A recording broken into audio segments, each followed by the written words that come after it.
The fluorescent lights of Wilson's Corner Market buzzed overhead as Thomas Reynolds checked his watch. 8:47 p.m. The young tech mogul had stopped on impulse, craving something sweet after another 14-hour workday. At 30, Thomas had everything money could buy: a penthouse overlooking Central Park, a fleet of luxury cars, and a company valued at billions. Everything except someone to share it with. "Excuse me, sir?" The small voice came from somewhere near his elbow. Thomas looked down to see a girl no older than 7. Her blonde hair pulled back in a messy ponytail. Her blue coat was clean, but worn thin at the elbows. Something in her earnest blue eyes stopped him from walking away. "Could I please have this milk? I can pay you tomorrow, I promise." She clutched a half-gallon carton with both hands, her knuckles white with determination. Thomas felt an unexpected tightness in his chest. "Where are your parents?" "My mum's sick." The girl shifted uncomfortably, but maintained eye contact. "I'm Emily Wilson." "I'm Thomas." He knelt to her level, surprised by his own action. "Why do you need milk so badly, Emily?" "For my brother. He's 4, and he gets scared at night without milk." She spoke with the gravity of someone much older. "I'll bring the money tomorrow. I'm not a beggar." The pride in her voice, that unexpected dignity, moved him. Thomas reached for his wallet. "Let me get that for you, Emily." "No need to pay me back." "Are you sure?" Her eyes narrowed with suspicion. "My mom says we don't take handouts." "It's not a handout. It's just milk." Thomas paid the cashier, who'd been watching their exchange with thinly veiled impatience. Emily accepted the bag with a solemn nod. "Thank you, sir." "Do you need a ride home?" "It's getting dark." "No, thank you. I'm not allowed to go with strangers." She backed toward the door. "Even nice ones." Thomas watched her leave, clutching the milk carton against her chest. Something about her troubled him. Her adult-like responsibility, those familiar blue eyes. Before he could second-guess himself, he followed her at a distance, telling himself he just wanted to ensure she got home safely. Emily moved with purpose through streets that grew progressively shabbier. Thomas kept his distance, his Italian leather shoes incongruous against the cracked sidewalks. After 15 minutes, she turned into an abandoned apartment building with boarded windows and graffiti-covered walls. Thomas hesitated. What was he doing? Following a child? He should call social services. But something, intuition or curiosity, pushed him forward. He found a broken window at ground level and peered inside. What he saw drained the blood from his face. The condemned building's interior was illuminated by a single battery-powered lamp. In its dim glow, Thomas watched Emily carefully pour milk into a chipped Batman cup. A small boy with tousled brown hair sat cross-legged on a nest of blankets arranged on the floor. "Here you go, Matty," Emily said, her voice suddenly gentle. "Drink it slow so it lasts longer." "Is Mommy coming home today?" The boy's voice was hopeful. Emily's shoulders tensed as she arranged a threadbare blanket around her brother. "Not today, buddy. She's still getting better at the hospital." "Indeed, but it's been forever," Matty protested, milk forming a white moustache above his lip. "I know." Emily sighed with the weariness of someone 4 times her age. "But Dr. Carter says her lungs need more time." Thomas pressed closer to the window, heart hammering against his ribs. Children, alone in an abandoned building while their mother was hospitalized. He pulled out his phone, then hesitated. What would happen to them in the system? Separated, shuffled between foster homes? "Did you eat today?" Matty asked his sister, offering her the cup. Emily shook her head. "I'm not hungry." The lie was betrayed by the audible growl of her stomach. "You can have some of mine," Matty insisted. "No, buddy, you need to grow big and strong." Emily ruffled his hair. "Mrs. Grayson from the 2nd floor gave me an apple yesterday. I already ate it." Thomas watched, transfixed. as Emily tucked her brother in, singing a lullaby in a sweet, clear voice that seemed to transform the squalid room. Once Mattie was asleep, she pulled out a dog-eared composition book and began writing by lamplight. "Day 83, she whispered as she wrote. "Mom's still at Central Hospital. Doctor. Carter says her pneumonia is better, but she's still weak." Emily's pencil paused. "Mattie asked about Dad again. I told him Dad's working far away. It's better than saying he left and never came back." Thomas backed away from the window, mind racing. Central Hospital was only 10 blocks from his office. The children's mother had been hospitalized for nearly 3 months. Who was looking after them? How were they surviving? He couldn't call authorities, not yet, not until he knew more. These children were managing to stay together, and Emily was clearly doing everything possible to care for her brother. Thomas hurried back to his Bentley, already forming a plan. He would visit Central Hospital tomorrow, find out about their mother's condition. Maybe there was a way to help without tearing their family apart. As he drove home to his empty penthouse, Thomas couldn't shake the image of Emily's determined face. For the first time in years, the crushing loneliness of his success felt unbearable. These children had nothing but each other, yet somehow seemed richer than he had ever been. He made a decision. He would return tomorrow night, bringing food and supplies. It wasn't a solution, but it was a start. What Thomas couldn't possibly know was how this chance encounter would unravel everything he thought he knew about his past and change his future forever.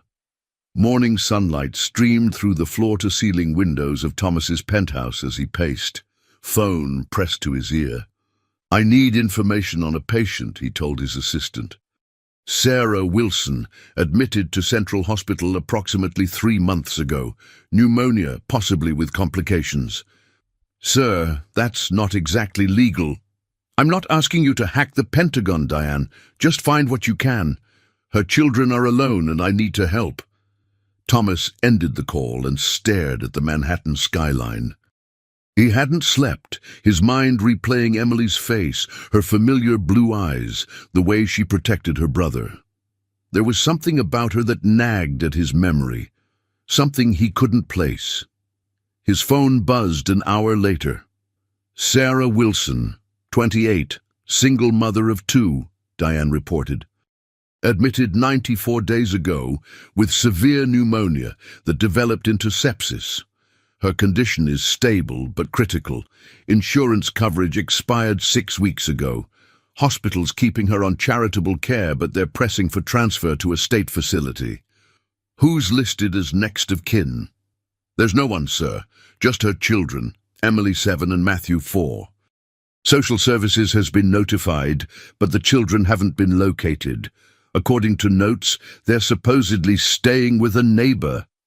Thomas thanked her and hung up, a cold weight settling in his stomach.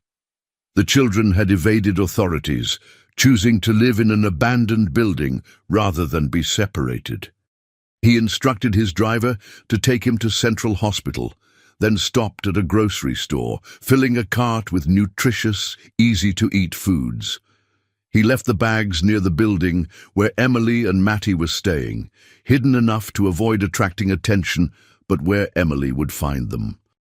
At the hospital, Thomas used his considerable influence to gain access to Sarah Wilson's medical information. As he flipped through her chart, a nurse approached. "Are you family?" she asked suspiciously. "An old friend," Thomas replied. "How is she doing, really?" The nurse's expression softened. "She's a fighter. Severe pneumonia led to sepsis, then acute respiratory distress syndrome. She's stable now, but recovery will be long. She's always asking about her children, worried sick about them. Can I see her?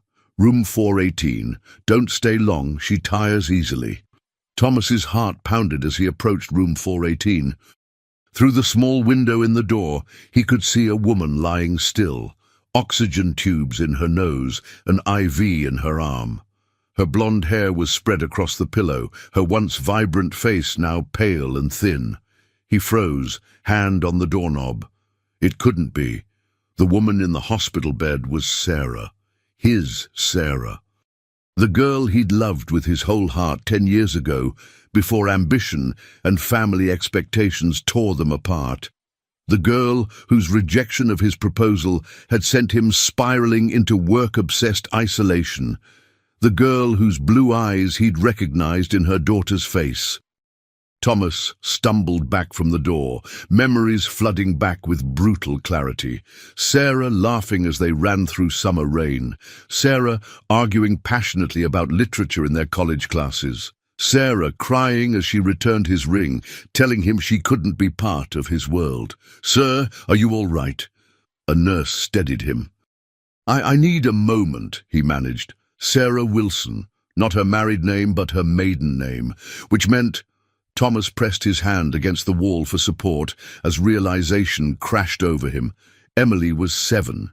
He and Sarah had parted ways 8 years ago. The timeline fit perfectly. Could Emily be his daughter? Thomas sat in his car outside the hospital, hands gripping the steering wheel as memories overwhelmed him. 10 years earlier, he'd been a different person. A scholarship student at Columbia with big dreams but limited means. Falling hopelessly in love with Sarah Wilson, a brilliant literature major with summer sky eyes. "You're going to change the world someday," she'd told him, belief shining in her expression. "Just don't forget me when you do." Their love had been the all-consuming kind that comes once in a lifetime. Late-night conversations about books and dreams, picnics in Central Park, dancing in his tiny apartment to music only they could hear. Then came the investment opportunity that would launch his career, and the ultimatum from his mentor. Focus entirely on the business or lose his shot. Thomas had been certain Sarah would understand, would wait while he built their future. "I'm not asking you to choose," Sarah had said, tears streaming down her face. "I'm telling you there's room for both in your life, but you can't see that anymore." He'd offered her a ring, a promise. She'd handed it back. "I won't be the afterthought in your life, Thomas. I deserve more. You deserve more." He'd let pride keep him from going after her, convincing himself she'd come back when he proved himself successful. But success came at a consuming pace, and by the time he surfaced, a year had passed. His calls went unanswered. Sarah had vanished from their shared circles. Thomas had built his empire, dated socialites and models, but never again experienced the soul-deep connection he'd shared with Sarah. He'd convinced himself it was the rose-colored memory of first love, nothing more. Now, sitting outside Central Hospital, that self-deception crumbled. If Emily was 7, she would have been conceived shortly after their breakup. Had Sarah already known she was pregnant when she walked away? Had she tried to tell him? Thomas thought of Emily's fierce independence, her protective nature, her quick intelligence, reflections of himself he hadn't recognized, and her eyes, Sarah's eyes, but with his intensity. He pulled out his phone, scrolling through contacts until he found one he hadn't used in years. "Professor Jenkins, it's Thomas Reynolds." "Yes, it's been a long time. I'm calling about Sarah Wilson. Did you know she had a child after we broke up?" The lengthy silence on the other end was answer enough. "She made us promise not to tell you," the old professor finally said. "She said you'd made your choice, and she wasn't going to derail your future with a responsibility you weren't ready for." "So Emily is—" "I don't know any Emily. Sarah had a daughter she named Charlotte. Beautiful child. I attended the christening." Thomas frowned. "Charlotte, are you sure? Positive?" Sarah was very clear about wanting a family name, after her grandmother Charlotte. Thomas thanked him and hung up, confusion clouding his certainty. Charlotte, not Emily. Had Sarah changed her daughter's name? Or was Emily not his child after all? He needed answers, but first he needed to ensure the children were safe. If Sarah, his Sarah, was fighting for her life, he would make sure her children wanted for nothing, regardless of who their father might be. As daylight faded, Thomas returned to the abandoned building with more supplies: blankets, a battery-powered heater, children's books, and a prepaid phone. This time he included a note. "I want to help. Call me." The man who bought the milk. From the shadows, he watched Emily discover his offerings, her small face registering shock, suspicion, then cautious gratitude. She tucked the phone into her pocket without calling, but carried everything else inside to her brother. Thomas returned to his car, questions swirling. One thing was certain: tomorrow, he would face Sarah for the first time in 8 years, and nothing would ever be the same again. For 3 days, Thomas established a routine. Mornings were for work, compressed into frantic hours of meetings and decisions. Afternoons found him researching Sarah's condition, consulting specialists, arranging for anonymous payments toward her hospital bills. Evenings were spent watching over Emily and Matty from a distance, leaving supplies where Emily would find them. The prepaid phone remained silent. On the 4th day, Thomas received a text message from an unknown number. "Why are you helping us?" His heart raced as he typed, "Because everyone needs help sometimes." 3 dots appeared, disappeared, appeared again. Finally, "Are you going to call social services?" "No," Thomas replied immediately. "I just want to make sure you're safe while your mum gets better." A long pause followed. "She's been sick for a long time." "I know, I visited the hospital." The response came quickly. "You know my mum." Thomas stared at the screen, unsure how to answer. "I knew her a long time ago," he finally wrote. "We were friends in college." She never mentions college friends. Thomas could almost see Emily's suspicious frown. People lose touch. Life gets complicated. "Are you going to visit her again?" "Yes. Is there anything you want me to tell her?" "Tell her Matty learned to tie his shoes, and that we're okay. Don't tell her where we're staying. I promise." The conversation ended there, but Thomas felt something shift. A tentative bridge had formed. That evening he parked near the abandoned building and waited. After 20 minutes, the small figure of Emily emerged, approaching his car with cautious determination. She stopped several feet away. "Are you really my mom's friend?" Thomas nodded, staying in the car to appear less threatening. "What's her favorite book?" The question caught him off guard, then made him smile. Of course Emily would test him. "Jane Eyre," he answered. She loves the quote about being a free human being with an independent will. Something in Emily's expression relaxed marginally. "Why are you helping us?" "Because your mother would do the same for anyone who needed it. We don't need charity." Emily's chin lifted in a gesture so familiar it made his chest ache. "It's not charity when it's family," Thomas said carefully. "Even old family friends." Emily studied him with unnerving intensity. "You're the man from the store, Thomas." "Yes. You're rich." He blinked at her directness. "I have more than I need. Mom says rich people forget what matters."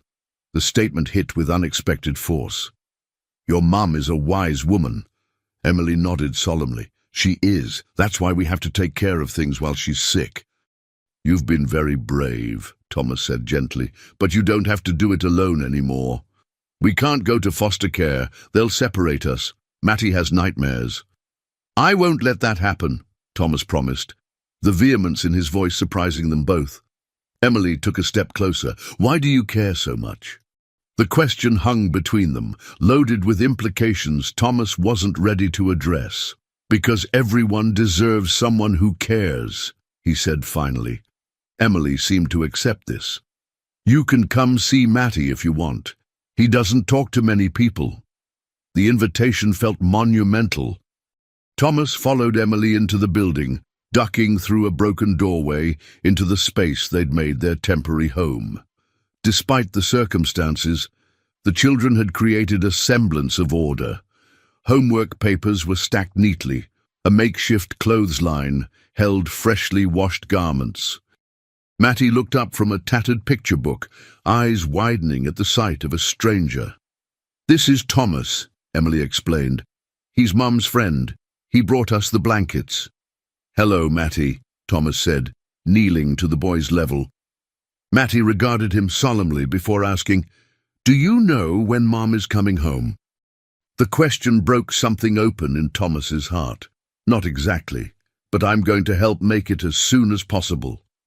As he spoke with the children, learning about their daily struggles and small triumphs, Thomas made a silent vow. Whatever the truth about Emily's parentage, these children would never spend another night in an abandoned building. Tomorrow he would face Sarah and their past, once and for all. The antiseptic smell of Central Hospital surrounded Thomas as he stood outside room 418, a bouquet of daisies, Sarah's favourites, clutched in his hand. After 3 false starts, he finally knocked softly and entered. Sarah was sitting up, gazing out the window. She turned as the door opened, the polite smile of someone expecting another doctor freezing on her face. "Thomas?" Her voice was barely a whisper. He hadn't prepared for this moment, the shock of seeing her again, beautiful despite the illness that had ravaged her body. Her blonde hair was shorter now, her face thinner, but her eyes, those extraordinary blue eyes he'd seen mirrored in Emily's face, were unchanged. "Hello, Sarah." He stepped forward, suddenly conscious of his expensive suit, the gulf of years between them. "What are you? How did you—" She struggled to form a coherent question. "I saw your name on the patient registry." The lie came easily. He wasn't ready to reveal his encounter with Emily. "I was here for a charity board meeting." Sarah's eyes narrowed slightly. She'd always been able to sense his half-truths. 8 years without a word, and you just happened to notice my name?" Thomas placed the daisies on her bedside table. "I should have looked for you long before now." "Why didn't you?" The question held no accusation, only genuine curiosity. Pride, ambition, fear. Thomas met her gaze directly. "Take your pick." A ghost of a smile touched Sarah's lips. "At least you're still honest." "Not always," he admitted, "but I'm trying to be now." An uncomfortable silence stretched between them. 8 years of unspoken words creating an almost physical barrier. "You look successful," Sarah finally said. "I am, by most definitions." Thomas hesitated. "You have children." Something flickered in Sarah's expression, alarm, quickly masked. "Yes, Emily and Matthew." "Their father?" "Not in the picture." Her tone made it clear the subject was closed. Thomas nodded, respecting her boundary, while noting how carefully she avoided details. "How are they doing with you in here?" "They're with a neighbour," Sarah answered quickly. "Mrs. Grayson. She's been wonderful." The same name Emily had mentioned in her journal. Thomas wondered if this Mrs. Grayson was real or a convenient fiction Sarah told the hospital. "How much longer will you be here?" he asked. "That depends on whether my insurance magically reappears." Bitterness crept into Sarah's voice. "The hospital wants to transfer me to a state facility, but my doctor is fighting it. He says I'm still too weak to move." "What if the bills were taken care of?" Sarah's expression hardened. "I don't want your money, Thomas." "It's not about money," he said quietly. "It's about making sure you get better for your children." At the mention of Emily and Mattie, tears filled Sarah's eyes. "They're all I have," she whispered. "All that matters." Thomas moved closer, taking her hand before he could second-guess himself. "Let me help, Sarah. Not for old time's sake, not to ease my conscience, for Emily and Mattie." Sarah's fingers tightened around his. "You don't even know them." "I'd like to," he said, the simple truth behind his complex motivations. Sarah studied his face for a long moment. "Why now, Thomas? Why after all this time?" The question hung between them, demanding an honesty Thomas wasn't sure he was ready to offer. Did he tell her about meeting Emily, about his suspicions, about the overwhelming need to protect her children that had consumed him since that chance encounter? Before he could answer, Sarah's monitor began beeping rapidly. Her face contorted in pain as she clutched her chest. "Sarah?" Thomas reached for the call button as she struggled to breathe. Medical staff rushed in, pushing him aside. "Sir, you need to leave." "What's happening?" Thomas demanded, watching in horror as Sarah's oxygen levels plummeted on the monitor.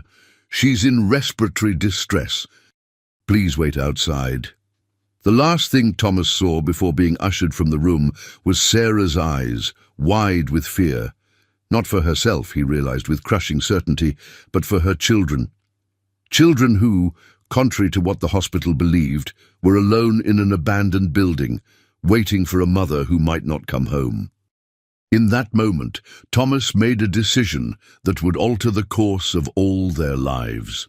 Whatever the truth about the past, he would ensure Emily and Mattie never spent another night alone and afraid. And he would do everything in his power to bring their mother back to them, even if it meant confronting the possibility that one of those children might be his own. The hospital waiting room felt like purgatory. Thomas paced, his expensive shoes wearing a path in the linoleum as doctors worked to stabilize Sarah. His mind raced between the woman fighting for her life behind closed doors and her children, alone in an abandoned building, unaware that their fragile world hung by a thread. "Mr. Reynolds." A doctor emerged, looking exhausted. "Ms. Wilson is stable now." "What happened?" "Pneumothorax. Her lung partially collapsed. We've inserted a chest tube, and she's responding well to treatment." The doctor hesitated. "Are you family?" "Her chart doesn't list any emergency contacts except her children." Thomas made a split-second decision. "I'm their father." The lie fell easily from his lips, creating an almost physical relief. Whether or not it was true, and he increasingly suspected it might be, claiming this connection gave him the authority to help. "Then you should know we're concerned about her home situation. She'll need significant care during recovery, and with 2 young children." The doctor trailed off. "That won't be a problem," Thomas assured him. "I'll arrange everything." "Good. And sir, those anonymous donations covering her medical bills, the hospital board is very appreciative." Thomas nodded, dismissing the gratitude. Money was the easiest part of this equation. "Can I see her?" "Briefly, she's heavily sedated." Thomas entered Sarah's room, heart clenching at the sight of her pale face, the tube protruding from her chest. He pulled a chair close to her bed. "I found them, Sarah," he whispered, taking her limp hand. "Emily and Mattie. They're safe, but they need you, so you need to fight." He swallowed hard. "And I need to know the truth." Sarah's eyelids fluttered but didn't open. Thomas sat with her until visiting hours ended, then reluctantly left to make arrangements that couldn't wait. His first call was to his lawyer. "I need emergency temporary guardianship of 2 minors. Their mother is hospitalized, father unknown or absent." "That's not a simple process," his lawyer cautioned. "Courts generally require, I don't care what it requires, make it happen." Thomas ended the call and dialed his real estate agent. "The penthouse on East 63rd. Is it still available? I need it furnished and ready by tomorrow." His final call was to his most trusted employee. "Diane, I need a leave of absence, indefinite." "Sir, the Beijing deal can wait. Family can't." The word felt strange on his tongue. Family, a concept that had been theoretical for years, suddenly felt concrete, urgent. Night had fallen by the time Thomas returned to the abandoned building. He found Emily sitting beside the window, writing in her journal by flashlight. "Your mother had a setback today," he said, without preamble. Emily's head snapped up, fear flashing across her face. "Is she?" "She's stable." Thomas assured her quickly. "But her recovery will take longer than expected." Emily's shoulders slumped with relief, then tensed again. "We'll manage. You don't have to." Thomas sat on an overturned crate. "I found a place where you and Matty can stay until your mum comes home. Somewhere safe, with heat and running water." Suspicion darkened Emily's expression. "With who?" "With me. We don't even know you." "Your mother and I were more than friends, Emily. We were in love once." Emily's eyes widened. "Mum never talks about anyone from before." "People sometimes keep painful things private." Thomas chose his words carefully. "Especially from those they want to protect. Like how Mum says Dad is working far away, but really he left and never came back." Emily's directness was startling. Thomas felt a surge of anger toward the nameless man who had abandoned these children, if indeed that man existed and wasn't Thomas himself. "Yes, like that." Emily studied him with unsettling intensity. "Why should we trust you?" "Because your mother needs to focus on getting better, not worrying about you and Matty being alone. If we go with you, can we visit Mum? Every day, if you want." Emily glanced at her sleeping brother, then back to Thomas. "We're not charity cases." "No," Thomas agreed, "you're not. And we stay together. Me and Matty. Always." Emily seemed to reach a decision. "We'll need to pack our things." Thomas watched as she efficiently gathered their meager belongings: clothes, books, Matty's stuffed dinosaur. The composition book went into her backpack last, protected like a treasure. As Thomas carried a still sleeping Matty to his car, Emily following with their bags, he felt the weight of responsibility settling on his shoulders. These children trusted him, tentatively, guardedly, but genuinely. He would not betray that trust, regardless of what the future held or what the truth about the past revealed. What Thomas couldn't know was that the truth was more complicated than even he had imagined, and that Sarah's journal, hidden in her hospital room, contained answers that would change everything. The morning sunlight streamed through floor-to-ceiling windows, illuminating Emily and Matty as they explored their temporary home. Thomas had secured a 3-bedroom penthouse just blocks from Central Hospital, furnishing it overnight with everything the children might need. "This place is bigger than our whole old building," Matty whispered, eyes wide as he pressed his face against the window overlooking Central Park. Emily moved more cautiously, examining everything with suspicion born of hard experience. "Why do you have a kid's room ready? Do you have children?" "No," Thomas admitted. "I had it prepared yesterday, for you and Matty." The girls' room was painted soft blue with a canopy bed and bookshelves filled with titles Thomas remembered Sarah loving. The boys' room featured a space theme, with glow-in-the-dark stars on the ceiling and a bed shaped like a rocket. "Is this what rich people do?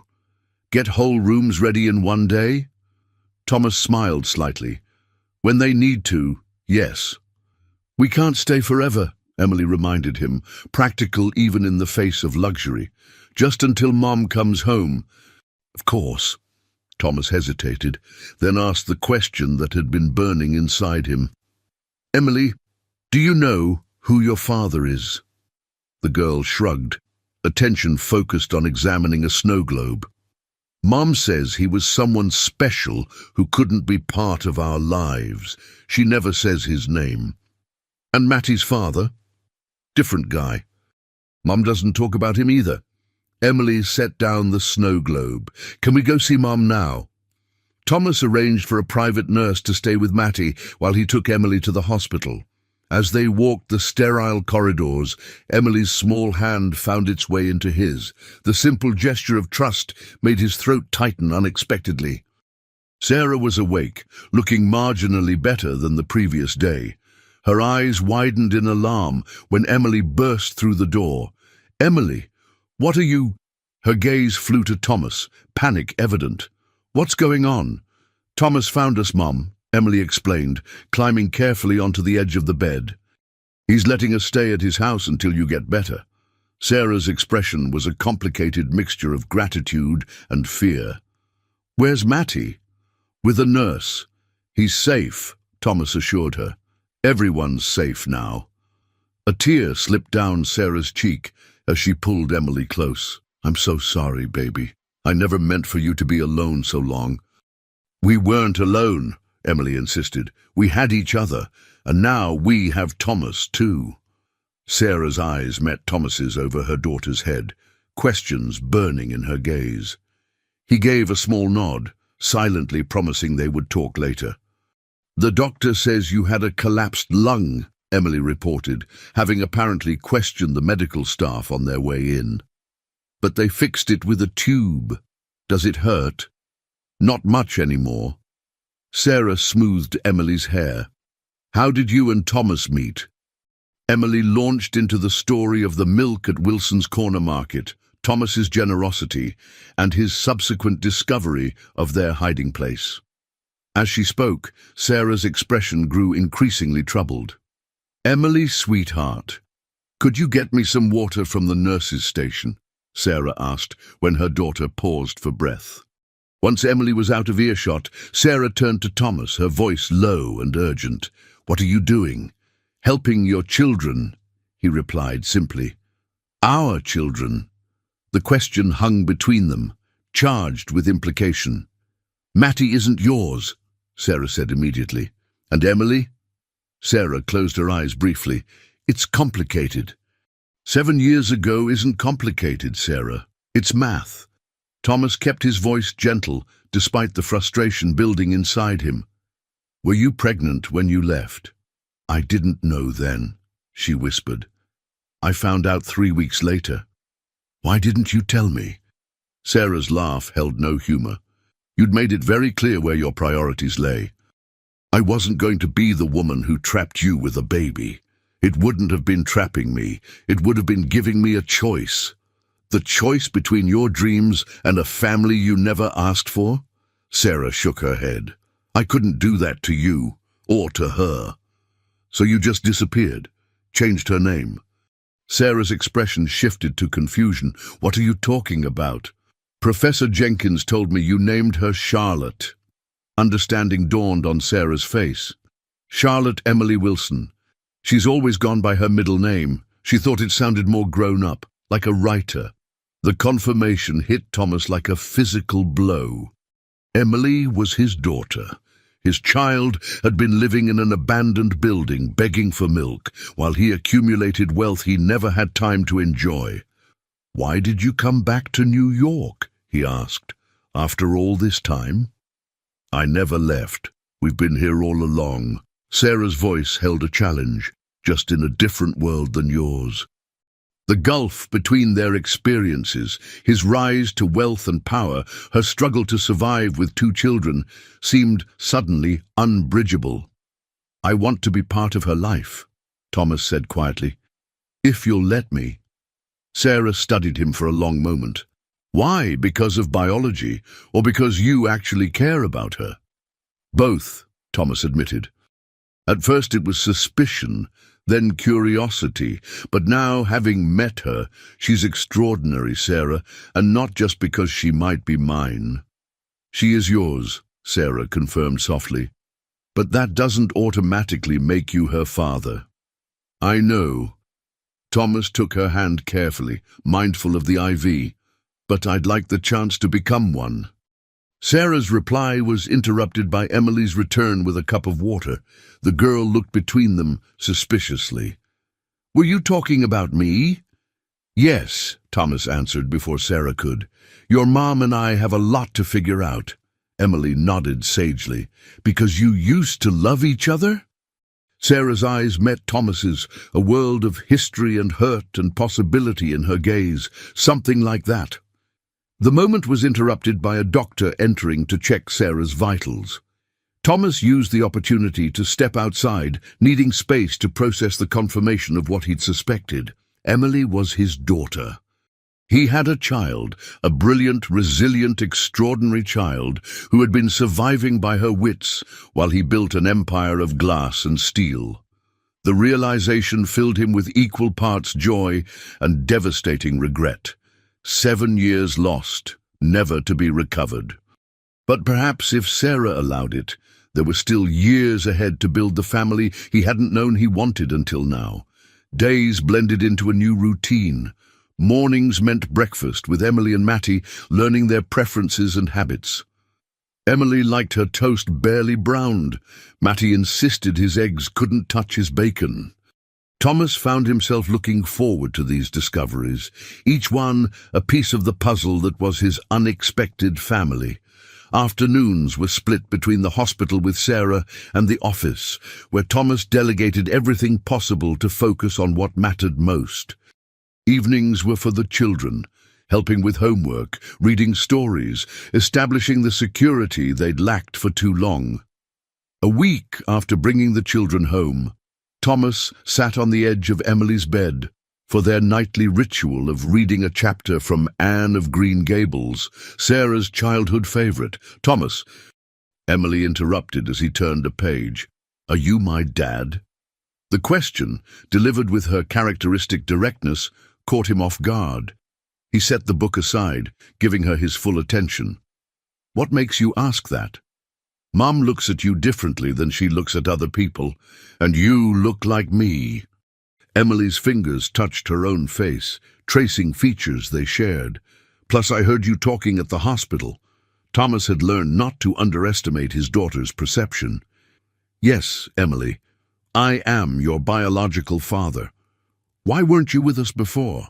"Because I didn't know about you," he answered honestly, "and that's my greatest regret." Emily considered this. "Did you and Mom have a fight?" "Not exactly. We made different choices, and those choices took us in different directions. But you're here now."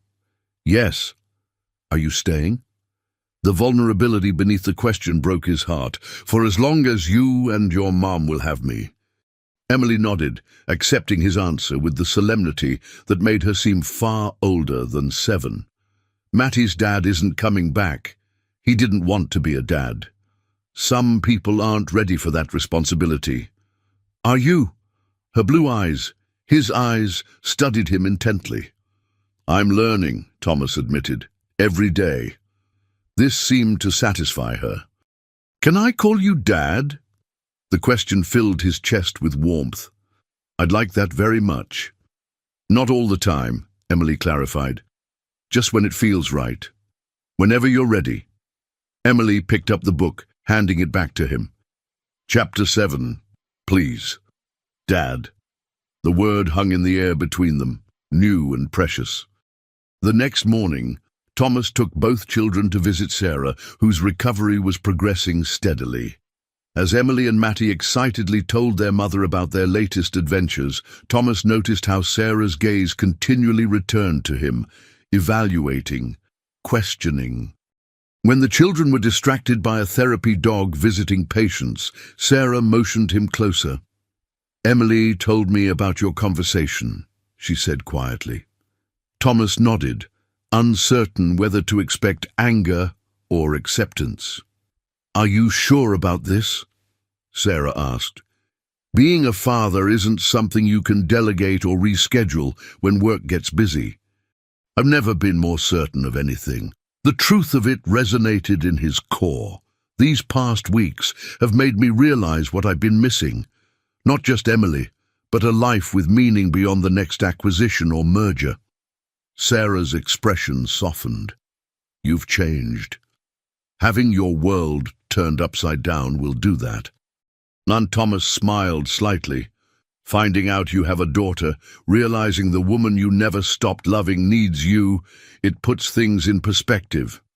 Sarah's eyes widened at his admission. "Thomas, I'm not asking for anything," he assured her quickly. "I just want you to know that helping you and the children isn't obligation or guilt. It's because I care. I always have." Before Sarah could respond, the doctor arrived with news. "Ms. Wilson, your latest tests look excellent. If this progress continues, we can discuss discharge planning next week." The joy on the children's faces was mirrored in Thomas's heart. But as the initial excitement subsided, practical questions emerged. "Where will we go?" Emily asked later that evening as Thomas tucked her in. "When Mum comes home?" The question had been on his mind as well. The penthouse was temporary, a convenient solution in an emergency. But what came next? "That depends on what your mum wants," Thomas answered carefully. "She wants us to be together," Emily said with certainty. "All of us." "Does she?" Thomas wondered if his daughter was projecting her own wishes. "She told me," Emily confided, "when you were talking to the doctor. She said she was scared but also happy that we found you again." Thomas absorbed this information, hope cautiously blooming. "Well, we have time to figure it out." "Not much time," Emily countered. "Mum's coming home soon." "True. I should probably start looking for a more permanent place." Emily sat up, suddenly animated. "With a yard, and maybe a dog." Thomas laughed at her enthusiasm. "Those are definitely possibilities.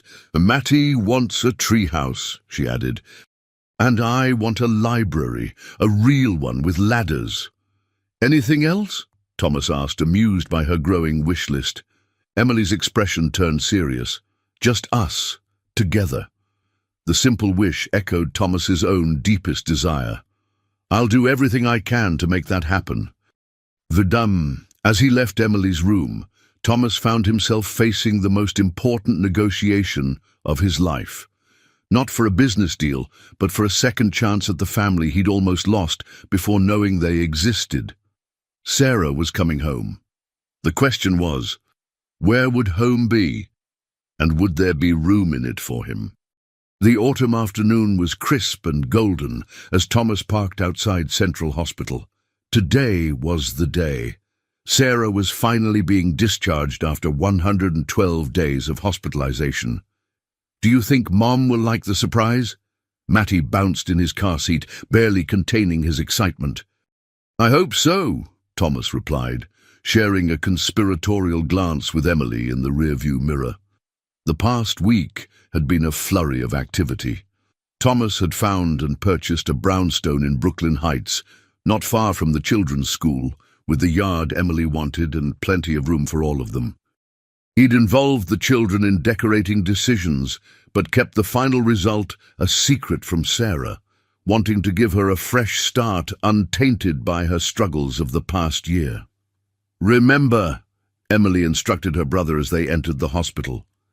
"It's a surprise, so no hints." Matty nodded solemnly. Though Thomas suspected the 4-year-old's ability to keep secrets was limited at best. They found Sarah dressed and sitting on the edge of her bed, a nurse reviewing discharge instructions. Though still thin, color had returned to her cheeks, and the anxious tension that had marked her features for weeks had eased. "Mommy!" Matty launched himself at her, only Thomas's quick intervention preventing him from colliding with her still healing chest. "Careful, buddy," Thomas reminded him gently. "Mum's still getting stronger." Sarah gathered Matty into a careful hug, then reached for Emily, who approached with more restraint but equal emotion. "I've missed you so much," Sarah whispered, kissing the tops of their heads. "We missed you too," Emily replied. "But Thomas, Dad, took good care of us." The way Sarah's eyes flew to his face at Emily's casual use of Dad made Thomas's heart skip. They hadn't discussed what his role would be after Sarah's discharge, both of them cautious about pushing too far, too fast. "He did he?" Sarah's tone was light, but Thomas caught the question beneath. "He makes funny pancakes," Matty reported, "with faces. And he never forgets to check my homework," Emily added. "Even when he has important meetings." Sarah's expression softened as she listened to their enthusiastic endorsements. "It sounds like you've all gotten along well." "We have," Thomas confirmed, meeting her gaze steadily. "But we've missed you." The drive from the hospital was filled with Matty's non-stop chatter and Emily's more measured updates about school and friends. Sarah listened with the hunger of a mother who had missed too much, her hand occasionally reaching back to touch her children, as if reassuring herself they were really there. This isn't the way to the penthouse, she noted as Thomas turned onto the Brooklyn Bridge. We're not going to the penthouse, he replied, exchanging a grin with Emily. Thomas. Sarah's voice held a note of warning. What have you done? Just wait and see, Mom, Emily urged. It's a good surprise. Good. 20 minutes later, Thomas parked in front of a 4-story brownstone with a bright red door. Window boxes overflowed with autumn flowers, and a wreath of golden leaves adorned the entrance. What is this place? Sarah asked as Thomas helped her from the car. Home, he answered simply, if you want it to be. Sarah's eyes widened as she looked from the house to Thomas and back again. You bought a house? Without asking me? He asked us, Emily piped up. Matty picked the red door. And Emily picked the neighborhood because it has the best library, Thomas added. But if you don't like it, we can find somewhere else. This is just an option. Sarah's expression was unreadable as she slowly climbed the steps, leaning on Thomas's arm for support. He unlocked the door, stepping back to let her enter first. The children rushed ahead, eager to show their mother all their favorite features. Thomas followed more slowly, giving Sarah space to absorb each room at her own pace. The main floor held a spacious living room that opened to a kitchen designed for family gatherings. Upstairs were bedrooms for each of them, Emily's with the promised bookshelves, Matty's with a star-patterned ceiling, Sarah's overlooking the small backyard where a maple tree stood ready for a future treehouse. The top floor held Thomas's home office and a guest room. There's a garden, Emily announced, leading her mother to the back windows, and Thomas says we can plant vegetables in the spring. Thomas says a lot of things, Sarah murmured, but without heat. When the children dashed upstairs to check if their toys had been arranged to their satisfaction, Sarah turned to Thomas, arms crossed protectively across her chest. This is too much. It's not charity, he said quickly, having anticipated her objection. It's an investment in our family. Emily and Matty's college funds are already established. This is just a place for them to grow up, with both of us, if that's what you want. And if it's not what I want, Sarah challenged, if I want to stand on my own feet, not be dependent on you, then I'll help you find your own place, set up whatever support you need and respect your decision. The words cost him, but he meant them. All I ask is to remain part of Emily's life, and Matty's too, if you'll allow it. Sarah's defensive posture softened slightly. You've really fallen for them, haven't you? Completely, Thomas admitted. They're extraordinary, Sarah, just like their mother. A hint of a smile touched her lips. Flattery, Mr. Reynolds. Just truth. Thomas took a careful step closer. I know I have no right to ask for a second chance. I know 7 years is a long time, and we're different people now. But these past weeks with the children, with you, have shown me what matters. And it's not what I thought it was when I was 23 and too ambitious for my own good. Sarah's eyes glistened with unshed tears. What if we try and it doesn't work? The children are already attached to you. I can't put them through another loss. Then we make sure it works, Thomas said simply. Day by day, problem by problem, together. It won't be easy, Sarah warned. I'm not the carefree girl you knew in college. Being a single mother changes you. And I'm not the driven young man who thought success meant sacrificing everything else. Thomas reached for her hand, relief flooding through him when she didn't pull away. We start fresh, get to know each other again. No pressure, no expectations, just possibility. From upstairs came the sound of children's laughter, a backdrop to the moment hanging between them. One condition, Sarah said finally. I go back to work when I'm stronger. I need my independence. Of course. And I pay my share of expenses. That's 2 conditions, Thomas pointed out, smiling. Take it or leave it, Reynolds. The flash of her old spirit warmed him to his core. I'll take it, gladly.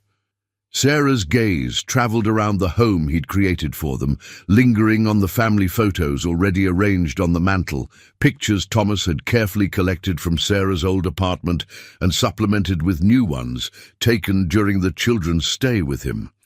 "You really thought of everything," she murmured. "Not everything," Thomas admitted. "I'm still learning, but I want to get it right, Sarah. For all of us." Sarah's hand tightened around his. "So do I." It wasn't a declaration of love or forgiveness, not yet, but it was a beginning. And as the children thundered back downstairs, demanding a backyard exploration before dinner, Thomas felt a contentment he'd never known in all his years of success. This was what mattered, this improvised, imperfect family finding its way together. Whatever challenges lay ahead, they would face them as one. Winter descended on Brooklyn, transforming their neighborhood into a wonderland of white. 3 months had passed since Sarah's homecoming, months of adjustment, negotiation, and gradually rebuilding trust. Thomas sat at the kitchen island, reviewing quarterly reports while keeping an eye on Mattie, who was constructing an elaborate tower of blocks nearby. The domestic scene would have been unrecognizable to his former self, the high-powered executive working from home so he could be present for his family. "Dad!" Emily burst through the front door, bringing a swirl of snowflakes and excitement. "We got the lead, both of us." Thomas set aside his work immediately, giving her his full attention. "That's fantastic. The winter pageant?" Emily nodded, cheeks flushed with cold and triumph. "Miss Abernathy says me and Jamie Chen have the best projection in the whole 4th grade, and Mom got the costume design position." Sarah followed more sedately, carrying grocery bags and smiling at their daughter's enthusiasm. The last 3 months had restored her health and confidence. She'd accepted a part-time position at Emily's school, teaching literature and drama, a compromise that allowed her professional fulfillment while maintaining flexibility for family needs. "Congratulations to both of you," Thomas said, rising to take the groceries from Sarah. Their hands brushed in the exchange, a small contact that still sent warmth through him. "It's just an elementary school production," Sarah demurred, though her pleasure was evident. "It's your first creative project since before Mattie was born," Thomas reminded her. "That's significant." Sarah's smile acknowledged his understanding. "It feels good to be using that part of my brain again." Their relationship had evolved cautiously, with respect for the history between them and the stakes involved. They shared parenting responsibilities and household management, but maintained separate bedrooms. Thomas was careful never to push, allowing Sarah to set the pace of their reconnection. That evening, after the children were asleep, Thomas found Sarah in the garden, wrapped in a heavy cardigan despite the cold, staring at the star-filled sky. "Penny, for your thoughts?" he asked, offering a mug of hot chocolate. "Just thinking about how much has changed in a year." She accepted the mug gratefully. "Last December, I was in the hospital wondering if I'd see another Christmas now." "Now you're directing a pageant and designing costumes," Thomas finished, "while maintaining a C+ average in your cooking attempts." Sarah laughed, shoving his shoulder playfully. That pot roast was at least a B-. "If graded on a curve," he teased. These moments of easy banter had become more frequent, glimpses of the connection they'd once shared emerging through the layers of caution they'd built. "I had a call from Richard today," Thomas said, referring to his business partner. "The Singapore expansion is ready for final approval." Sarah's expression grew guarded. "Will you need to travel?" "Normally, yes, for several weeks." Thomas watched her face carefully. "But I'm not going." "Oh, Thomas, you can't just abandon your company's biggest project." "I'm not abandoning it. I'm delegating." He turned to face her fully. "Richard is more than capable of handling the launch. I'll join by video conference for the essential meetings." Sarah studied him with the penetrating gaze that had always seen through his defenses. "Are you sure about this? 6 months ago, nothing would have kept you from being there in person. 6 months ago, I didn't understand what I was missing." Thomas gestured toward the house where their children slept. "This, all of this, matters more." Sarah was silent for a long moment. "I never wanted you to give up your dreams for us." "I'm not giving up anything," Thomas said firmly. "I'm choosing. There's a difference. And if someday you resent that choice..." The question revealed her deepest fear, that history would repeat itself, that ambition would once again drive a wedge between them. "Sarah." Thomas set down his mug and took her hands in his. "My company will continue to succeed whether I am physically present for every meeting or not. But Emily's winter pageant, Matty losing his first tooth, family dinner on Tuesday nights, those are moments I can never get back." He squeezed her fingers gently. "I already missed 7 years. I won't miss another day if I can help it." Something shifted in Sarah's expression, a softening, a surrender of the last line of defense she'd maintained around her heart. "I've been afraid," she admitted quietly. "Afraid to trust this, to trust us." "I know." Thomas released one of her hands to brush a strand of hair from her face. "You have every reason to be cautious. I failed you once, failed Emily before I even knew her." "We both made mistakes," Sarah acknowledged. "I should have told you about the pregnancy." "What matters is now," Thomas said, "and our future, if you want one. Together." Snow began to fall, delicate flakes catching in Sarah's hair like stars. The beauty of the moment, this woman he'd never stopped loving, illuminated by moonlight in the garden of the home they were creating, overwhelmed him. "I love you, Sarah," he said simply. "I never stopped. Not really." Her eyes shimmered with emotion as she stepped closer. "I tried so hard not to love you anymore. To be practical, to focus on the children." A smile touched her lips. "But then you bought milk for a little girl you didn't know and followed her home and turned our world upside down again." "Best impulse purchase of my life," Thomas murmured. Sarah laughed softly, then grew serious again. "I love you too. I think I always will." The admission broke the final barrier between them. Thomas drew her into his arms, his lips finding hers in a kiss that held the promise of their shared future. The years of separation fell away, replaced by the certainty that they had found their way back to where they were always meant to be. Inside the house, unnoticed by either of them, Emily watched from her bedroom window, a satisfied smile spreading across her face. Her family was complete at last. Spring blossoms filled the brownstones' tiny backyard as Thomas stood beside the newly constructed treehouse, supervising as Matty and his friends climbed the ladder for its inaugural expedition. "Careful on those steps," he called, parental worry now as natural as breathing. "They're fine," Emily assured him, rolling her eyes with the mild disdain of a now 8-year-old who considered herself far more mature than the little kids. "When did you become so grown up?" Thomas asked, ruffling her hair. "Dad, stop!"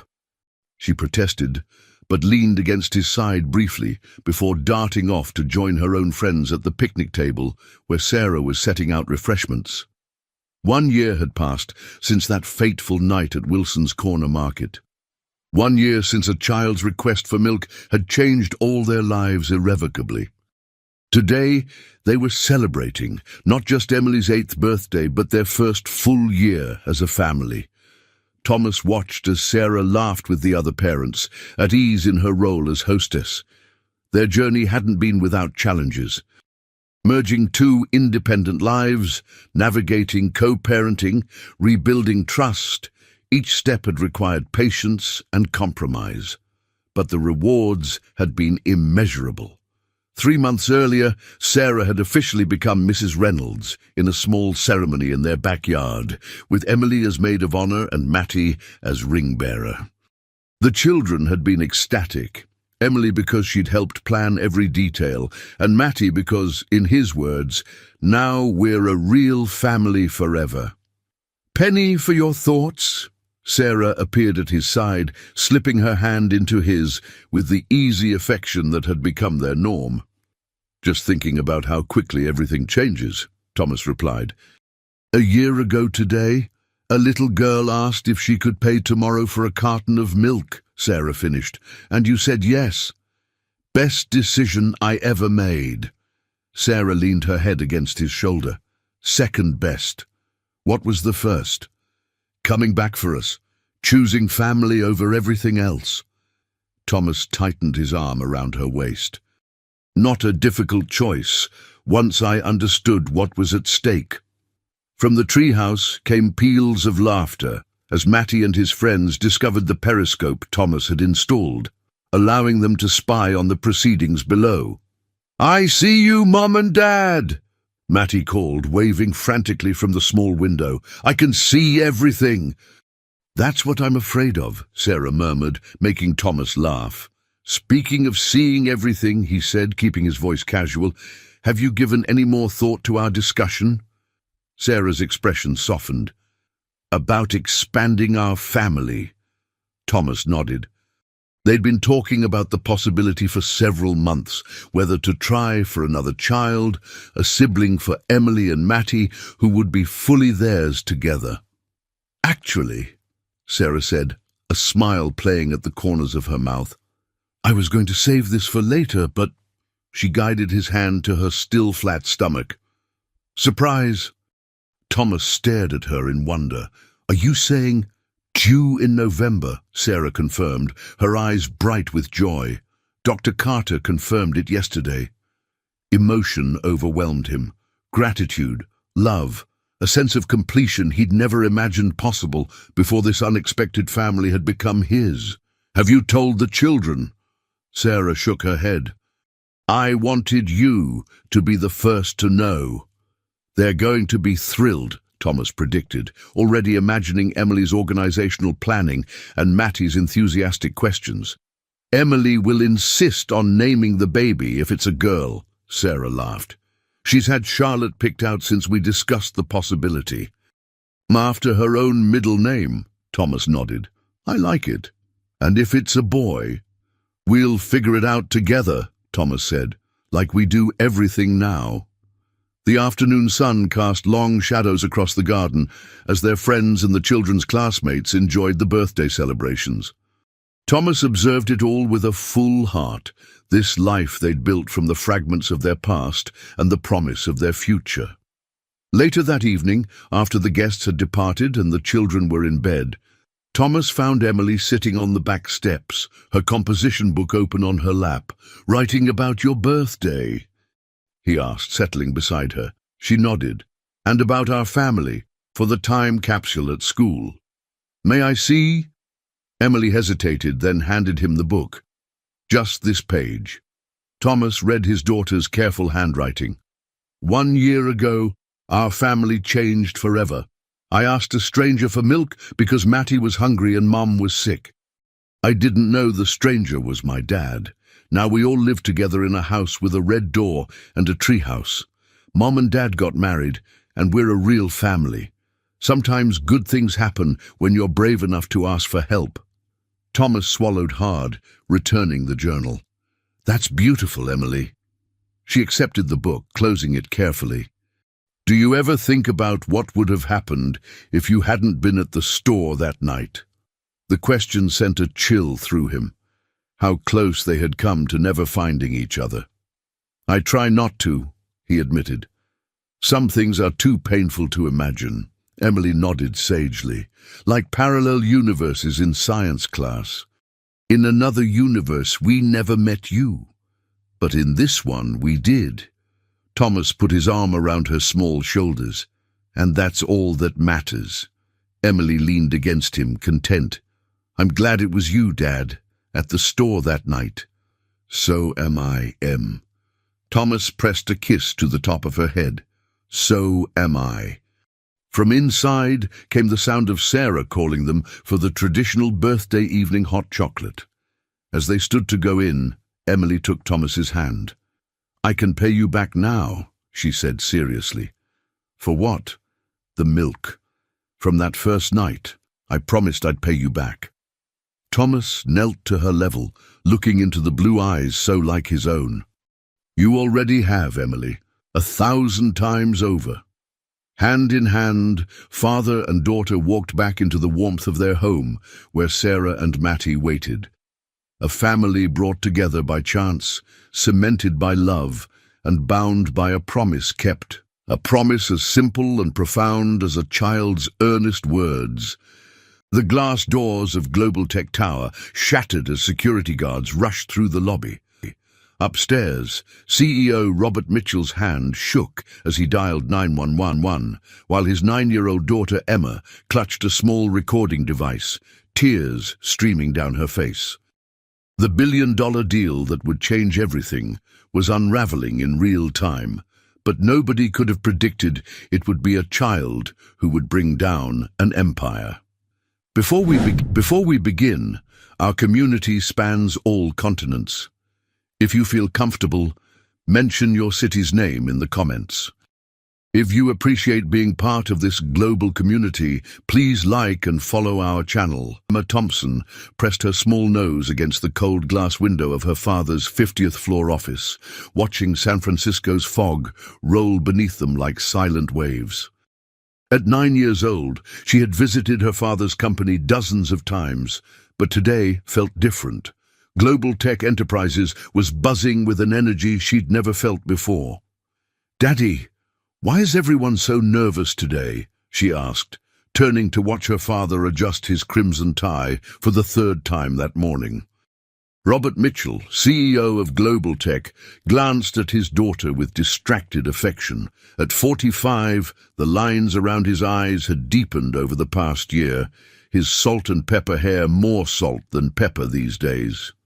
"It's a big day, Pumpkin. The biggest in our company's history." Emma nodded solemnly, as if she understood the weight of a billion-dollar international investment. She didn't, of course, but she understood her father's language, the tightness around his mouth, the slight tremor in his usually steady hands. "Will I get to meet the people from China and Russia?" Emma asked, her eyes brightening. Languages had always been her passion, her gift. At 9, she already spoke Spanish and French fluently and had been teaching herself Mandarin with remarkable success. Robert smiled, finally looking directly at his daughter. "Not today, Em. These meetings are very serious. Dr. Chen will handle all the translation work with Lingo Bridge." He gestured toward the sleek black device sitting on his conference table. "That's why we created it after all. Perfect translation, no human error." Emma frowned, walking over to examine the device. Lingo Bridge had been her father's pride for the past 3 years, an AI translation system that promised to revolutionize international business by providing flawless, instantaneous translation across 47 languages. "But I could help," she insisted, running her finger along the smooth edge of the translator. "Last time I caught when Mr. Tanaka's joke didn't translate right, remember? That was different, Emma," her father said firmly. "This isn't a dinner party. There are contracts worth billions of dollars being signed today." The office door opened and Sarah Mitchell entered, looking elegant in a navy business suit, her blonde hair pulled back in a tight bun. At 43, Emma's mother retained the grace and poise that had first caught Robert's attention 12 years ago at a linguistics conference. "The Shanghai contingent just landed," Sarah announced, then softened her expression when she saw Emma. "Sweetie, I thought we agreed you'd stay in the children's lounge today." Emma's shoulders slumped. "It's boring there. Can't I just watch? I'll be super quiet." Robert and Sarah exchanged looks, that silent communication that parents perfect over years. "Emma," her father began in his no-arguments voice, "this is my career, our future. I need you to—" "Please," Emma interrupted, deploying her best pleading eyes. I just want to see Lingo Bridge in action with real international business people for my future career. Sarah's expression softened. As a linguistics professor who had contributed to Lingo Bridge's early development, she understood her daughter's fascination. How about a compromise? You can observe the initial greetings from my office. The video feed shows everything, but you won't disturb anyone. Emma's face lit up. Deal! Robert checked his watch and nodded reluctantly. Fine, but only the first 15 minutes. Sarah, make sure she goes to the lounge after that. He bent down and kissed Emma's forehead. This is important, Pumpkin. The most important day of my life. Emma nodded solemnly. I know, Daddy. I'll be good. As her parents left to greet the international delegation, Emma lingered, her curious fingers still resting on Lingo Bridge. Something about today didn't feel right, a subtle wrongness she couldn't name. She'd always had an intuition about languages, the way meaning flowed, or didn't. It was like music to her, and today she sensed a discordant note somewhere in the symphony. Emma? Her father called from the doorway. Coming? She gave the device one last curious glance before joining her father. As they walked down the hallway, Emma noticed Thomas Wilson approaching. At 55, her father's business partner had always treated her kindly, bringing language books from his international trips. There's my favorite polyglot, Thomas smiled, tousling her hair. Ready for the big day, Robert? As ready as we'll ever be, her father replied, checking his watch again. Thomas knelt to Emma's level, his voice dropping to a conspiratorial whisper. I've got a surprise for you later, a first edition Russian dictionary I found in Moscow last month. Really? Spasibo, Emma replied in Russian, making Thomas laugh. Your pronunciation is getting better. Keep practicing, and you'll put Lingo Bridge out of business. As they continued toward Sarah's office, Emma felt a strange chill at Thomas's words. There was something in his tone when he mentioned Lingo Bridge, something that didn't match his smile. Here we are, Robert said, stopping at Sarah's door. Remember, 15 minutes, then straight to the lounge. Emma nodded, entering her mother's elegant office with its wall of monitors. Sarah pointed to the center screen, showing the conference room. You can watch from here. I need to join them now. Left alone, Emma settled into her mother's chair, eyes fixed on the screen. The international delegates were arriving, solemn-faced executives from China, Russia, and the Middle East. Her father stood at the head of the table, confidence radiating from his tall frame. Dr. Chen entered with the Lingo Bridge devices, placing them strategically around the conference table. Emma leaned forward, fascinated. Today would change everything for her father's company. Little did she know, it would change everything for her, too. Sarah's office offered a perfect view of the main conference room through a large monitor mounted on the wall. Emma sat cross-legged in her mother's leather chair, watching as elegantly dressed businessmen and women filed into the room. Her father stood at the head of the table, confidence radiating from his tall frame as he greeted each guest. That's Mr. Zhao from Shanghai Tech Investments, Sarah explained, pointing to an older gentleman with silver-rimmed glasses.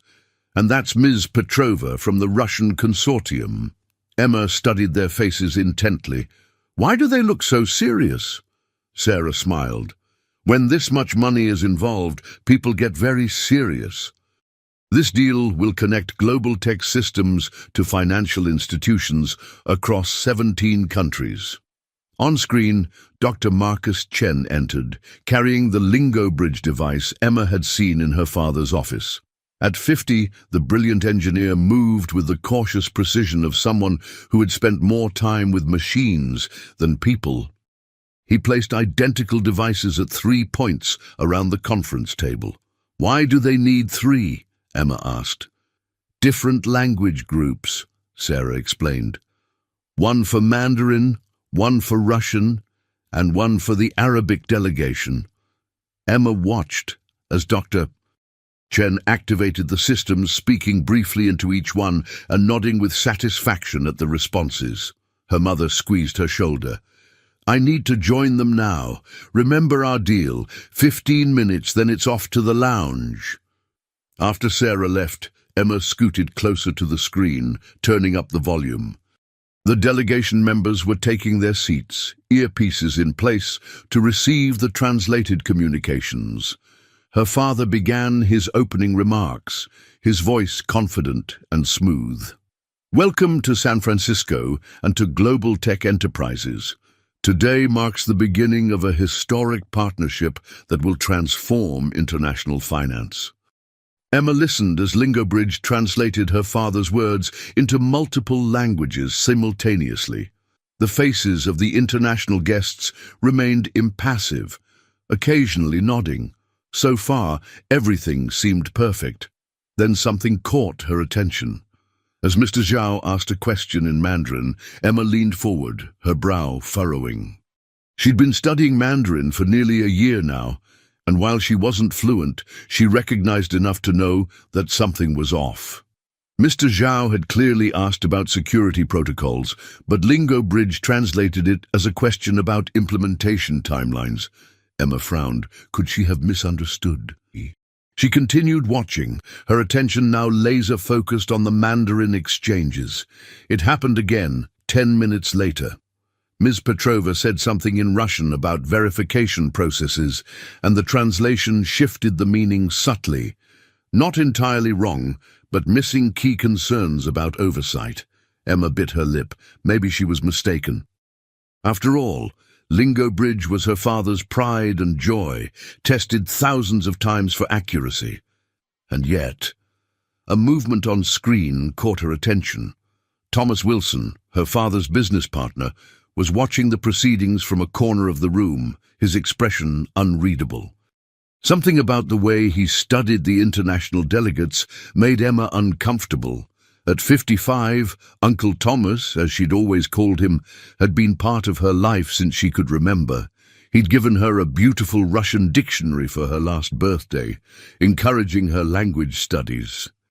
The 15 minutes her mother had allowed were nearly up, but Emma couldn't tear herself away. She had to be sure about what she was hearing. She reached for her backpack and pulled out her tablet, quickly opening her language app. She typed in a phonetic approximation of what Mr. Zhao had just said, comparing it to Lingobridge's translation. Her suspicions deepened. The differences were subtle but significant, especially when the conversation turned to contract terms. The translation was changing key phrases about financial oversight, reporting requirements, and security protocols. Emma's heart began to race. This wasn't a simple error. It was too consistent, too specifically focused on certain topics. Someone had programmed Lingobridge to mistranslate deliberately. The door opened and Emma jumped guiltily. But it wasn't her mother. It was Lily, her father's assistant. "Emma, sweetie, your mum asked me to take you to the lounge now," Lily said with a kind smile. "Lily, wait," Emma said urgently. "I think something's wrong with Lingobridge. It's changing what people are saying." Lily looked confused. "What do you mean, honey?" "The translations," Emma explained, pointing at the screen. "They're not right. When Mr. Zhao asks about security checks, Lingobridge says he's asking about timelines. It's changing important things." Lily patted her shoulder gently. "I'm sure it's just a small glitch, Emma. Your father and Dr. Chen tested Lingobridge hundreds of times. It's perfectly accurate." "But I heard it," Emma insisted. "I know some Mandarin and Russian, and the translations are wrong." "Emma," Lily said firmly, "these are very complex languages, with nuances that even advanced students might miss. Lingobridge is a sophisticated AI system. Now, your mother wants you in the lounge." Reluctantly, Emma gathered her things, her mind racing. Should she tell someone about the translation discrepancies? Would anyone believe a 9-year-old? As Lily led her from the office, Emma glanced back at the screen. Her father was smiling, unaware that the words being fed into his ear weren't exactly what his international partners were saying. And somehow Emma sensed that these weren't innocent mistakes. She needed proof, and she needed to understand why. But most importantly, she needed someone to believe her. The children's lounge at Global Tech was designed to impress visiting executives with families, plush carpets, the latest gaming systems, and a well-stocked snack bar. But Emma had no interest in any of it today. She sat in a quiet corner, her tablet balanced on her knees, frantically researching translation errors. "What you doing?" A voice interrupted her concentration. Emma looked up to see Zach Wilson, Thomas's 12-year-old son, peering over her shoulder. With his father's shrewd eyes but none of his reserve, Zach had been Emma's occasional playmate during company events. "Research," Emma replied vaguely, angling her tablet away. Zach dropped into the beanbag chair beside her. "Dad says your dad's making the biggest deal ever today. Billions and billions." Emma nodded, still distracted. "Hey, Zach, has your dad ever mentioned anything weird about Lingo Bridge?" "The translator thing. Nah, he just says it's gonna make everyone super rich." He grinned. "He promised me a new gaming setup after today." Emma frowned, returning to her tablet. There wasn't much online about translation manipulation, mostly academic papers she couldn't fully understand. But one article caught her attention. "Subtle shifts in financial translation, ethical concerns in automated systems." "I'm bored," Zach announced. "Want to go explore? The security guy at the elevator owes me." He'd let us go up to the observation deck. Emma was about to refuse when an idea struck her. "Actually, yes, but not the observation deck. I need to get back to the conference room floor." Zach's eyes widened. "That's totally off limits today. Security everywhere." "I know a back way," Emma said, already packing up her tablet. "Through the service corridor by the cafeteria. I just need to check something." Zach hesitated. "We'll get in huge trouble." "Not if we don't get caught," Emma countered. "Don't you want to see something more exciting than this boring lounge?" That convinced him. Zach had never been able to resist the promise of mischief. They slipped out of the lounge when Lily stepped away to take a phone call, making their way to the service elevator that the cafeteria staff used. "What are we actually doing?" Zach whispered as they rode up to the executive floor. Emma bit her lip. "I think something's wrong with Lingo Bridge. I heard it mistranslating things." Zach rolled his eyes. "So, computers make mistakes." "Not Lingo Bridge. Dad says it's perfect, and the mistakes I heard were weird, like they changed important parts about the contracts and money." The elevator stopped, and they peeked out cautiously. The service corridor was empty, running behind the main conference rooms. Emma led the way, remembering the layout from previous explorations. They reached a utility closet that Emma knew shared a wall with the smaller meeting room adjacent to the main conference area. "In here," she whispered. Inside, among mops and cleaning supplies, was a ventilation grate at floor level. Emma knelt beside it, pressing her ear close. Through it she could hear muffled voices. "Absolutely certain this won't be detected." That was her Uncle Thomas's voice. "The alterations are subtle enough that only someone with advanced knowledge of both languages would notice." Dr. Chen's distinctive voice replied, sounding tense, "But I still don't like this, Thomas. If Robert finds out..." "Robert won't find out unless you tell him, and you won't, because your name is on every developmental document. You'd go down with us." Emma's eyes widened. She motioned for Zach to listen, but he seemed more interested in examining the janitor's supplies. "The contract terms are being modified exactly as we discussed." "No," Thomas continued.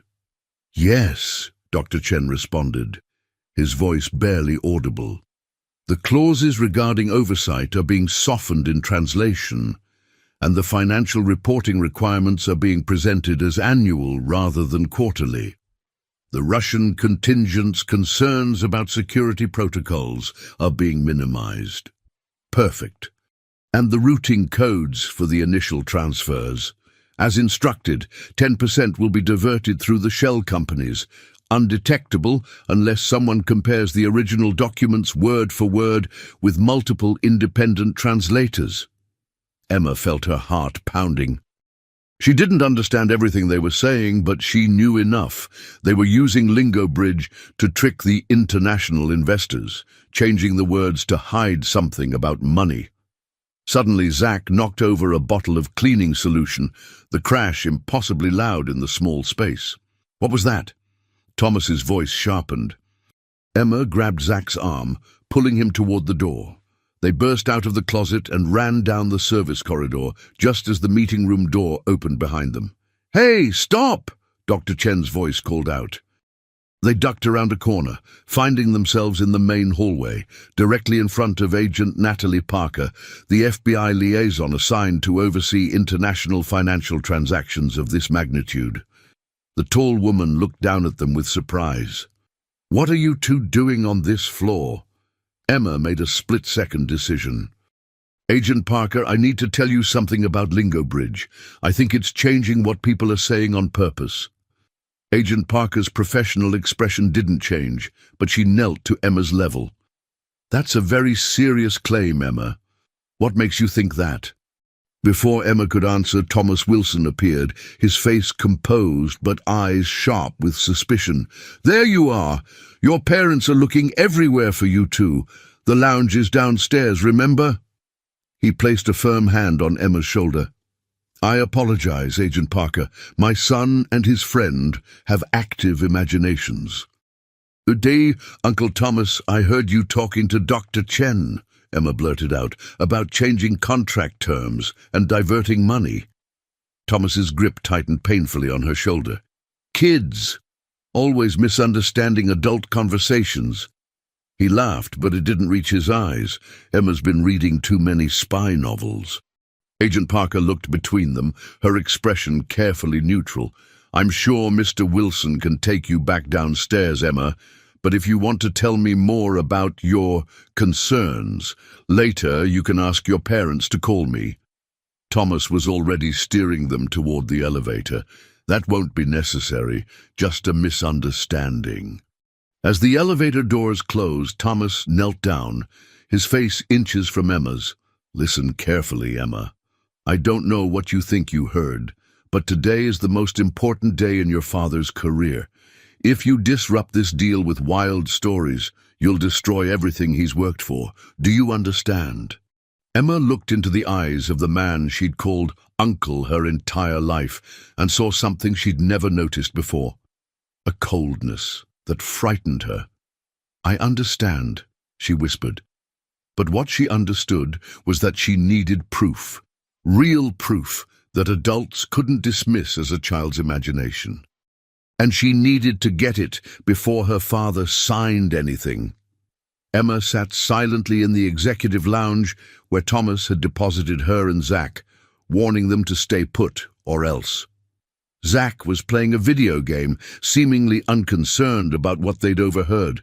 "Aren't you worried?" Emma finally asked him. "Your dad is doing something bad." Zach shrugged without looking up from his game. "Grown-ups always talk about boring money stuff. You probably didn't even understand what they were saying." "I understood enough," Emma insisted. "They're tricking people and stealing money. That's wrong." "Whatever, my dad's smart. If he's doing something, he probably has a good reason." Zach paused his game and looked at her seriously. "And you better not tell anyone else. My dad gets really mad when people mess with his business stuff." The casual threat in his voice made Emma realize she couldn't count on Zach's help. She needed someone else, an adult who would listen. Her mother was the obvious choice, but Sarah would be in the middle of the meetings. And after Thomas's warning, Emma knew she needed solid proof before approaching anyone. She pulled out her tablet again, opening her language app. An idea was forming, but she needed equipment she didn't have. Then she remembered her grandfather's gift.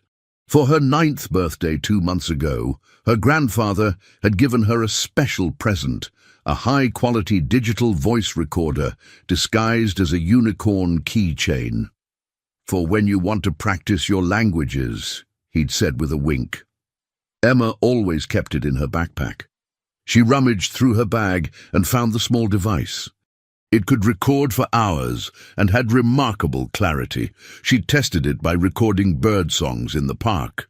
If she could get it into the main conference room somehow, she could capture Lingo Bridge's translations and compare them to what was actually being said.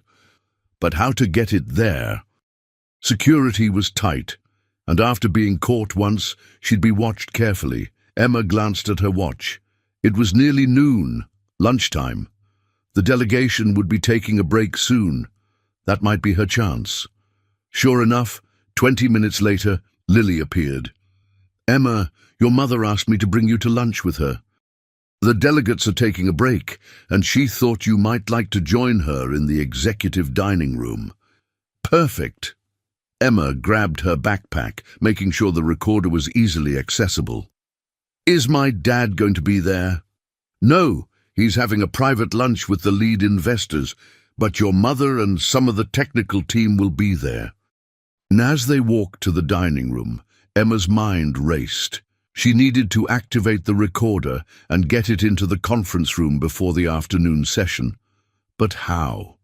The executive dining room was elegant but intimate, with her mother seated at a small table with Dr. Chen and two members of his technical team. Emma noticed immediately how uncomfortable Dr. Chen looked, barely meeting her eyes as she approached. "Emma, there you are," Sarah smiled.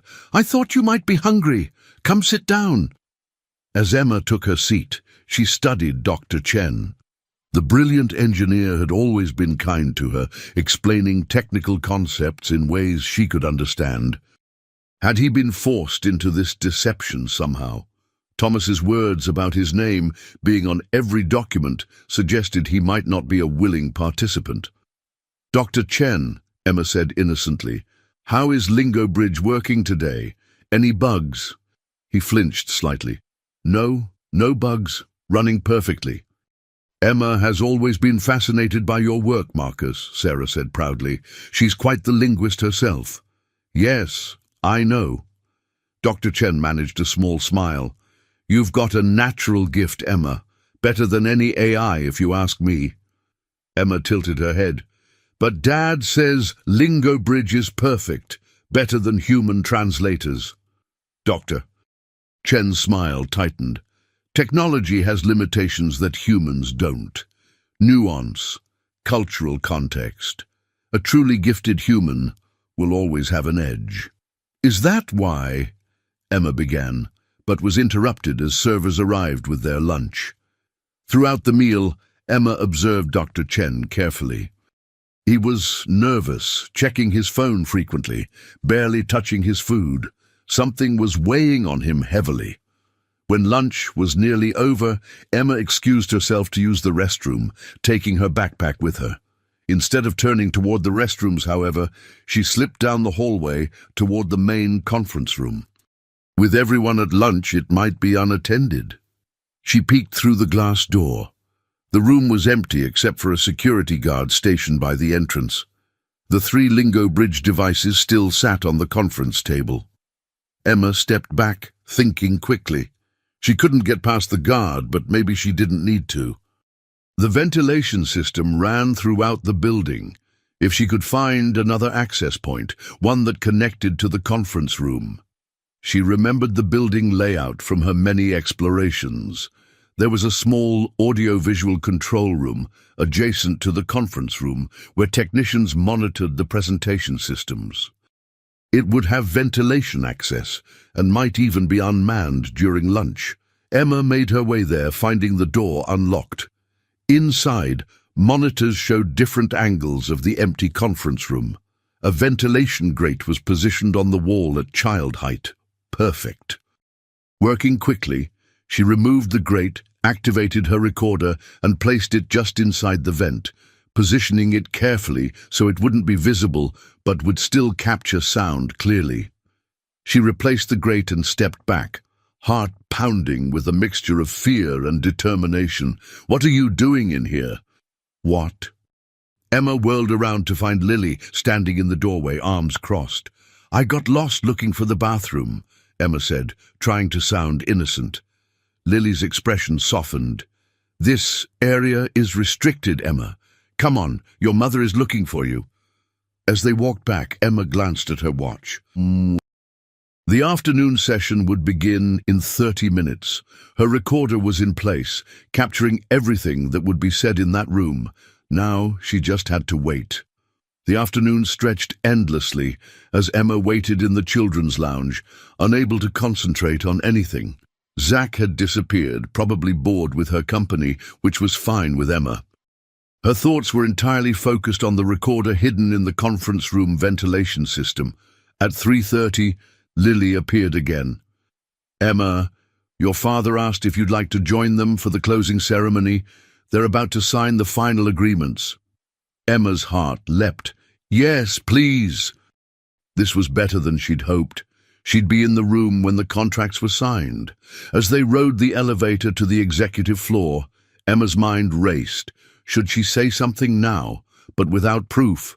Would anyone believe her? Her father would be furious if she disrupted his big moment based on what adults would see as a child's misunderstanding. No, she needed to retrieve the recorder first. The evidence had to be clear and undeniable. The conference room had transformed since morning.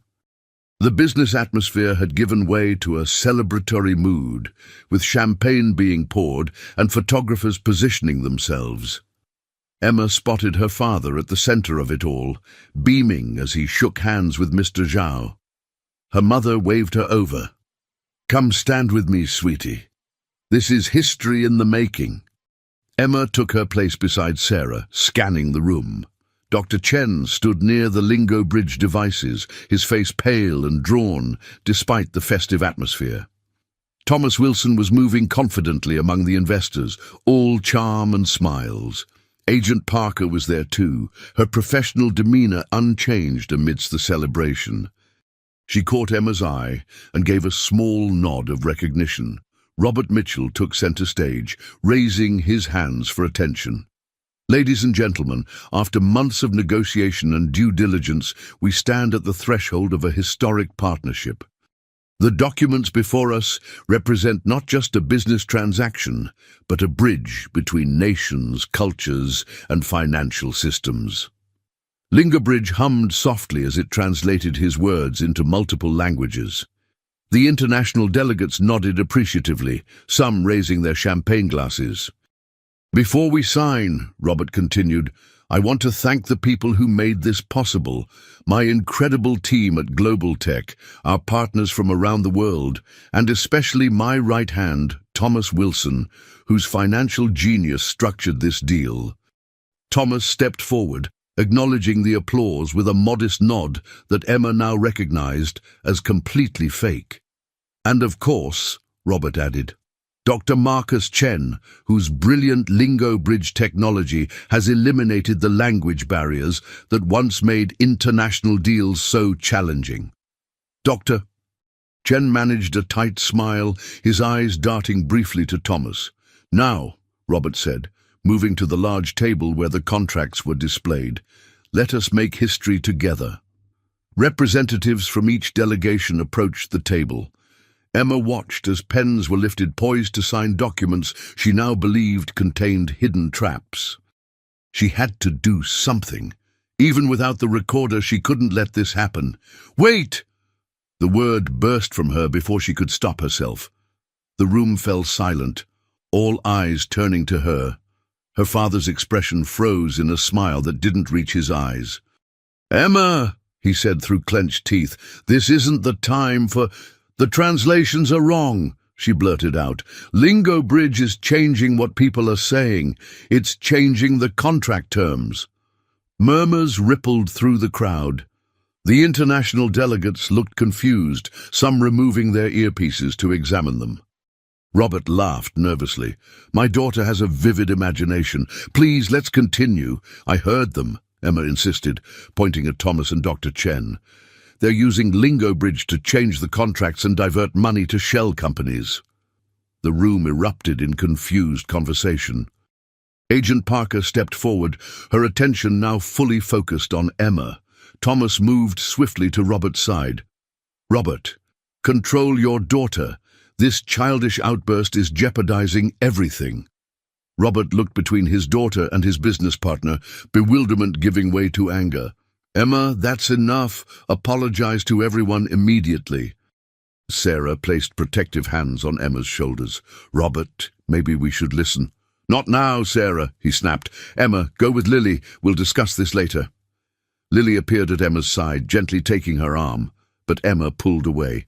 "Check the translation yourselves," she cried desperately. "Mr. Zhao, ask something in Mandarin and see if it translates correctly." Mr. Zhao, looking intrigued rather than offended, spoke a sentence in Mandarin. Lingo Bridge's smooth voice provided the translation. "Mr. Zhao expresses his confidence in our partnership and looks forward to signing." Emma shook her head vigorously. "That's not what he said. He asked why a child would make such serious accusations."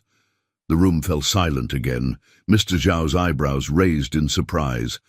"The girl is correct," he said in careful English. "That is indeed what I asked." All eyes turned to Dr. Chen, who had gone deathly pale. Thomas stepped forward quickly. "A simple glitch," he insisted. "Technology isn't perfect, but one minor error doesn't justify these wild accusations." Agent Parker moved closer to the contracts. "Perhaps we should have independent translators review these documents before proceeding." "Absolutely not," Thomas said sharply. "These terms have been negotiated for months. Delays now could collapse the entire deal." Robert looked lost, his perfect moment shattered. I don't understand what's happening here." Emma broke away from Lily and ran to her father's side. "Daddy, I need you to believe me. I heard them talking. Uncle Thomas is using Lingo Bridge to trick everyone." Robert knelt to her level, his expression torn between trust in his daughter and loyalty to his business partner of 20 years. "Emma," he said quietly, "this is the most important deal of my life. Are you absolutely certain of what you're saying?" Emma nodded, tears filling her eyes. "I have proof, Daddy. I recorded their meeting. And I recorded the translations in here too." Thomas's face darkened. "What recording? Where?" Emma pointed to the ventilation grate. "My recorder is in there. It's been recording everything in this room all afternoon." Thomas lunged toward the ventilation grate, but Agent Parker was faster, stepping in his way. "I think we'll secure that evidence, Mr. Wilson."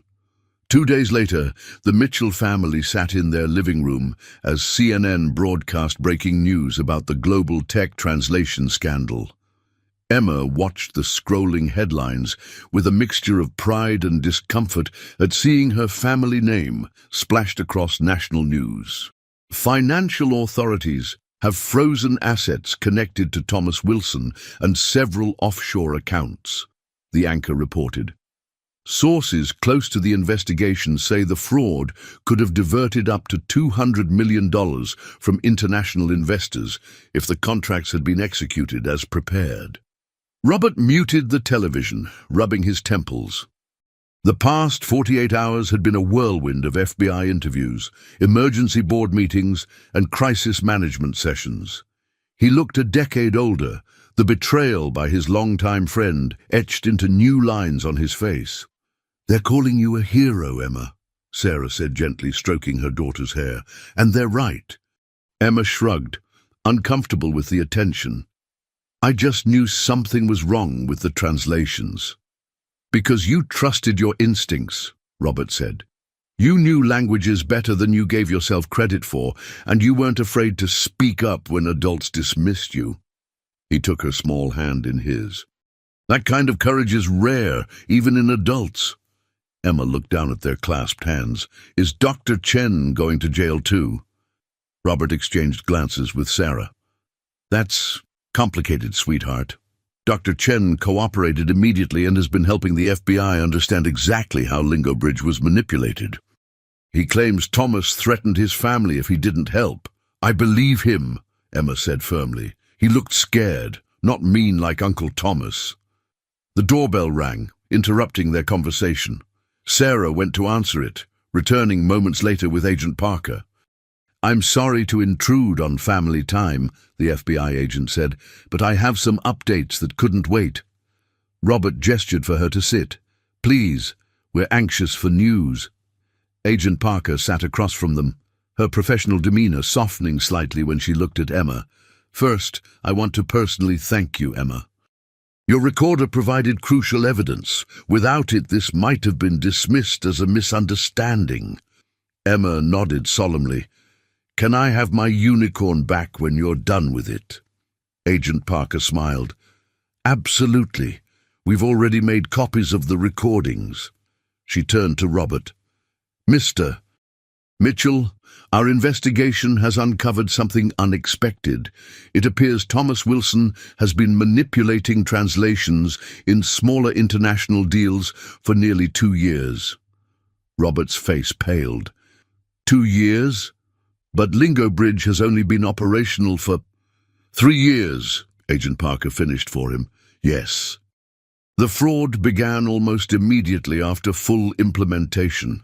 All this time," Robert whispered, "right under my nose. He was careful to start small, with minor contracts where discrepancies wouldn't draw attention. The billion-dollar deal was to be his masterpiece." She paused. "We've also discovered that several other executives at Global Tech were involved." "Who?" Robert demanded. "We're still compiling the full list, but I can tell you that your CFO, Michael Reynolds, and your head of international operations, Diana Westfield, have both been taken in for questioning." Robert slumped back in his chair, looking devastated. "My entire executive team. Was anyone loyal?" "Many were, Mr. Mitchell, including Dr. Chen, despite his involvement. His cooperation has been invaluable, and the evidence suggests he was indeed coerced." Sarah leaned forward. "What happens to Global Tech now?" "Robert has spent his life building this company." Agent Parker's expression became more sympathetic. "That largely depends on how the board and shareholders respond. The company itself isn't charged with wrongdoing, but its reputation has certainly been damaged." "And the international investors?" Robert asked. "They've expressed continued interest in partnership, but only after significant restructuring and new leadership is in place." The implication hung heavy in the air. Robert might lose control of his own company. Emma, sensing her father's distress, squeezed his hand. "Daddy, if Lingo Bridge was changed to do bad things, can't it be fixed to do good things again?" Robert looked at his daughter with surprise, then thoughtfulness. "You know, that's exactly what we should be focusing on. Not what we've lost, but what we can rebuild." Agent Parker stood to leave. "One more thing. The press has been requesting interviews with Emma. As the child whistleblower who prevented an international financial crime, she's become quite the celebrity." Sarah shook her head firmly. "Absolutely not. She's 9 years old. This has been traumatic enough." "I understand completely," Agent Parker said. "But you should know that several language education advocates have reached out as well. They're interested in supporting Emma's gift for languages in more constructive ways than media attention." Emma perked up at this. "Like what?" "Specialized education programs, mentorship opportunities. One prominent linguist called her ability to detect translation errors at her age extraordinary and worthy of development." For the first time in days, Emma felt a flutter of excitement. "Could I really do that? Study languages for real?" Sarah smiled. "We'll certainly look into it, sweetie." After Agent Parker left, the family sat in silence for a moment, absorbing all they had learned. "I still can't believe Thomas would do this," Robert finally said. 20 years of friendship, building the company together." "People change," Sarah said softly. "Or maybe we never really knew him." Emma leaned against her father's shoulder. "Are you mad that I ruined the deal, Daddy?" Robert wrapped his arm around her. "Emma Thompson, you didn't ruin anything. You saved our company from becoming something corrupt. You saved me from being part of a fraud I didn't even know was happening." He kissed the top of her head. "I'm prouder of you than I've ever been of anyone in my life." The doorbell rang again. This time, it was a delivery. Flowers from Mr. Zhao with a note written in careful English. "To the young linguist who values truth above all. The world needs more like you." Emma held the card, a smile spreading across her face. In the midst of scandal and uncertainty, something new was taking root. A future shaped not by deception, but by the clear, honest voice of a child who refused to be silenced. 1 week after the scandal broke, Emma sat in the back of her father's car, watching raindrops race down the window as they drove to Global Tech headquarters. The company was in crisis mode, with stock prices plummeting and investors demanding answers. "Do I really have to be there, Dad?" Emma asked, twisting the strap of her backpack nervously. Robert adjusted his tie in the rearview mirror. "The board specifically requested you, Pumpkin. They need to hear exactly what happened, in your own words." "But they won't yell at me, will they?" Emma's voice was small.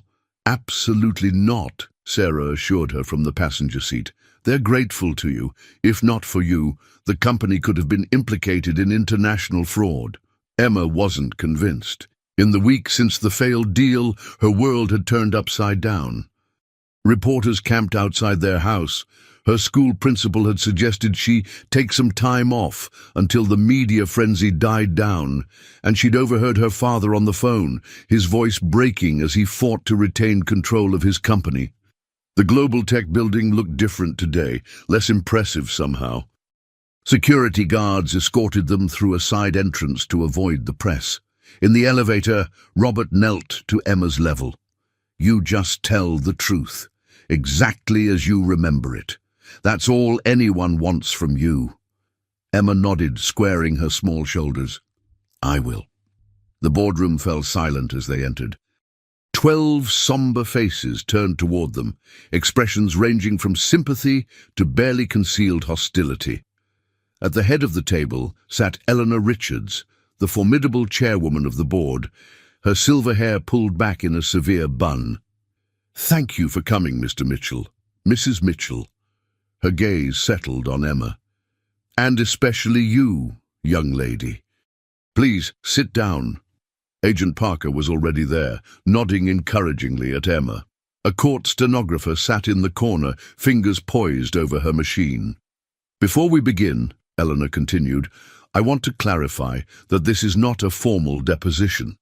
We're simply trying to understand exactly what happened so we can move forward appropriately." My daughter is 9 years old," Robert said firmly. "I expect everyone to remember that." Eleanor nodded. "Of course. Emma, can you tell us how you first noticed something was wrong with the translations?" Emma glanced at her parents, who nodded encouragingly. In a small but steady voice, she recounted everything. The mistranslations she'd noticed, overhearing Thomas and Dr. Chen, hiding the recorder, and her desperate intervention before the contracts were signed. As she spoke, she watched the board members' expressions change from skepticism to astonishment. When she finished, the room was silent. "Remarkable," Eleanor finally said. "And you understood enough Mandarin to detect the discrepancies." "I've been studying it," Emma explained. "I'm not fluent, but I know enough to notice when something important changes." A board member leaned forward. "Why didn't you tell your father immediately?" "I tried." Emma's voice rose slightly. "But grown-ups don't always listen to kids. I needed proof." Robert placed a protective hand on her shoulder. "My daughter showed more wisdom and courage than many adults would have in the same situation." Eleanor nodded slowly. "Indeed." She turned to Agent Parker. "Agent, what's the current status of the investigation?" "Ongoing," Parker replied. "Mr. Wilson is cooperating, hoping for leniency. Dr. Chen has provided extensive technical documentation showing how Lingo Bridge was modified.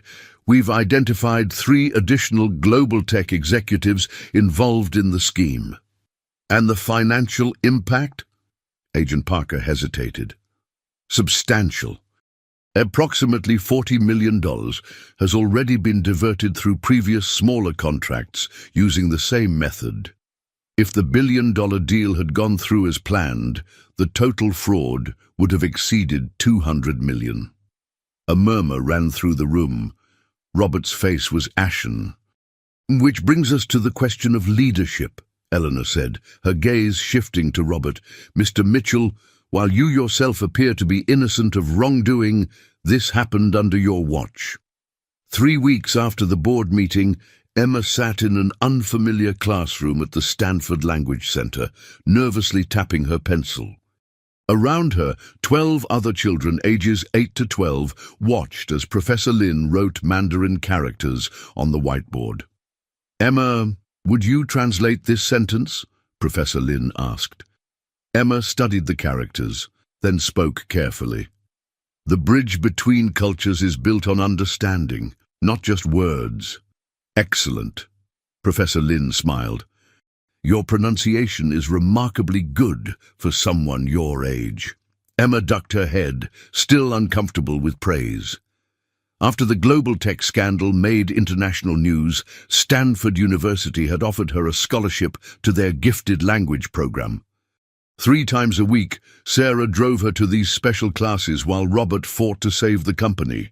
When class ended, Emma found her mother waiting outside, talking with Professor Lin. "She has a natural ear for tonal languages," the professor was saying. "Her ability to detect subtle meaning shifts is extraordinary. In my experience, that's an innate talent that can't be taught." Sarah nodded proudly. "She's been that way since she could talk. Always listening, catching nuances even adults missed." "Mom, can we go see Dad now?" Emma interrupted. "He promised to show me the new code." "Of course, sweetie. He's waiting for us." The drive to Global Tech was quiet. Emma watched the familiar landscape pass by, thinking about how much had changed in just a month. Her father worked 16-hour days now, rebuilding Lingo Bridge from scratch with a new team. The old version had been completely scrapped after investigators discovered translation manipulations had been embedded deeply in its code. At company headquarters, security procedures had tightened dramatically. They needed special badges just to reach Robert's office, where they found him huddled with Dr. Chen and a team of engineers. "There's my girl." Robert's tired face brightened as Emma entered, just in time to see the first test of Lingo Bridge 2.0. Dr. Chen looked up, nodding politely to Emma and Sarah. The engineer appeared thinner, more drawn, but there was a new determination in his eyes. After extensive cooperation with authorities, he'd been granted immunity and had rejoined Global Tech to help rebuild the technology properly. "We've completely restructured the core translation algorithms," Dr. Chen explained, "with triple redundancy verification and blockchain authentication of all translations." "In simple terms," Robert added, seeing Emma's confusion, "it means no one can secretly change what the system translates ever again. Each translation creates a permanent, unalterable record." "Like my recorder," Emma said thoughtfully. "Exactly like that," Robert smiled. "In fact, we're calling this the Emma Protocol internally." Dr. Chen gestured to a sleek device on the conference table. "Would you like to try it, Emma? You'd be our first real-world tester." Emma approached the device cautiously. The last time she'd been this close to Lingo Bridge, it had been part of a massive fraud scheme. "What should I say? Anything you want in any language you know, Doctor." Chen encouraged. Emma took a deep breath and spoke in her best French. "La vérité est plus importante que le profit." Truth is more important than profit. The device hummed softly, then responded in perfect English. "Truth is more important than profit." "It works!" Emma exclaimed. "Thanks to you," Dr. Chen said quietly. "Your courage gave us a chance to rebuild correctly." Robert's phone rang, interrupting the moment. His expression darkened as he listened. "I'll be right there," he said finally, ending the call. "What is it?" Sarah asked, recognizing the tension in her husband's face. "Emergency board meeting," Robert said grimly. "Eleanor wants me there immediately." He knelt to Emma's level. "I have to go, Pumpkin. Mom will take you home. I might be late tonight." When Robert finally came home at midnight, his face told them everything before he spoke a word. The board had voted. Effective immediately, Robert Mitchell was no longer CEO of Global Tech Enterprises. 2 months after Robert's removal as CEO, the Mitchell family sat in their kitchen, surrounded by moving boxes. Their spacious San Francisco home had been sold, part of the financial restructuring forced by Robert's suddenly reduced circumstances. "Do we really have to leave?" Emma asked, watching her father carefully pack his collection of antique language dictionaries. "It's for the best, Pumpkin," Robert replied, his voice steady despite the pain Emma knew he felt. "The new house in Palo Alto is closer to your Stanford program anyway." Sarah entered with more empty boxes, "and it's a fresh start for all of us." Away from the reporters and the constant reminders. Emma nodded, but her heart felt heavy. Despite the scandal, this had been her home, her entire life. Every corner held memories. Birthday parties in the backyard, late-night stargazing from her bedroom window, countless family dinners around the very table they were now dismantling. The doorbell rang, and Sarah went to answer it. She returned with Agent Parker. "I hope I'm not intruding," the FBI agent said, taking in the boxes. "I just wanted to update you personally before you move." Robert gestured for her to sit. "Any news on Thomas?" "He's accepted a plea deal. 10 years, with possibility of parole after 7, in exchange for revealing all his co-conspirators and the full extent of the fraud." She paused. "But that's not why I'm here. We've discovered something concerning about the Lingo Bridge Code." Emma perked up, her attention fully engaged now. "Our technical team found a deeper layer of programming that Dr. Chen wasn't aware of," Agent Parker explained.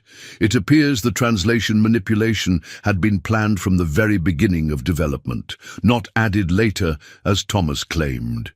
Robert frowned. "That's impossible. I was involved in the initial design phases myself." "Which raises questions about who else might have been involved in the early stages," Agent Parker said carefully. "Someone with deep access to the foundational code." A heavy silence fell over the kitchen. The implication was clear. Someone close to the original development team, possibly still within Global Tech, had been part of the scheme from the beginning. "Does Dr. Chen know about this?" Sarah asked. "Not yet. We wanted to speak with you first, given your family's personal stake in the matter." Emma looked between the adults, understanding the unspoken concerns. "You think we might still be in danger?" Agent Parker gave her an appraising look. "You continue to impress me, Emma." "Yes, that's exactly what worries us. If there are other conspirators who haven't been identified, they might see your family as a threat, especially now that you're more vulnerable without Global Tech's security resources." Robert's jaw tightened. "What do you suggest?" "Caution, primarily. Be aware of your surroundings, report anything suspicious, and—" She hesitated. "It might be wise to consider additional security measures for your new home." After Agent Parker left, Emma helped her parents continue packing, but her mind raced with new questions. Who else could have been involved? Someone from the beginning of Lingo Bridge's development, someone her father trusted implicitly. The small cafe in Sausalito was nearly empty, just as James had specified in his cryptic message. Robert sat alone at a corner table, his coffee untouched, watching the door with a mixture of anticipation and dread. Against Agent Parker's explicit advice, he'd come alone. The FBI had wanted to set up a sting operation, but Robert feared that might scare James away, and with him answers about who else might be targeting his family. Sarah and Emma were safely ensconced in a hotel under FBI protection. Even so, Robert couldn't shake the fear that had plagued him since Emma's discovery. If James Harrington, his mentor, friend, and original business partner, had been the architect of the fraud, what else might he be capable of? The bell above the cafe door jingled, and James Harrington entered. At 65, he looked older than Robert remembered, thinner, greyer, but with the same piercing intelligence in his blue eyes. He spotted Robert immediately and approached without ordering. "You came alone. Good." James slid into the chair opposite Robert. "I wasn't sure you would trust me enough." "I don't," Robert replied coldly, "but I need answers. Was Lingo Bridge designed for fraud from the beginning?" James sighed heavily. "Not fraud, Robert. Intelligence gathering." "What?" Lingo Bridge was never just a translation device. That was its commercial application, yes, but its true purpose was far more valuable to certain interested parties. Robert leaned forward, his voice low and furious. "What are you talking about?" "Think about it, Robert. A device present in high-level international business negotiations, government meetings, diplomatic exchanges, transmitting every word spoken in multiple languages." The implication hit Robert like a physical blow. It was spyware, all along. James nodded. "The most sophisticated intelligence-gathering tool ever created. Worth billions to the right buyers." "Who?" Robert demanded. "Who are you working for?" James glanced around the empty cafe before answering. "It started as a private operation, just Thomas and me, selling specific intelligence to corporate competitors, but then we caught the attention of bigger players. Government agencies from several countries expressed interest. The bidding war was intense." Robert felt sick. So, the translation errors Emma discovered. A secondary operation. Thomas got greedy, wanted to skim additional profits through contract manipulation. I warned him it risked exposing the entire operation, but he wouldn't listen. James shook his head. "Your daughter's intervention actually saved me considerable trouble." "Why tell me this now? Why come out of hiding?" James's expression turned grave. "Because the people we sold to aren't happy about the exposure. Lingo Bridge devices are being removed from sensitive locations worldwide. Billions in intelligence potential gone, and they blame me." "So this is about saving yourself," Robert said with disgust. "It's about saving your family," James countered sharply. "They know Emma was the catalyst. They've been monitoring you since the scandal broke. Why do you think I contacted you right after you discovered my connection? I've still got sources inside their operation." Robert's blood ran cold. "Are you saying my family is in danger?" "I'm saying you need to disappear. Immediately. Tonight. Take Sarah and Emma somewhere off-grid.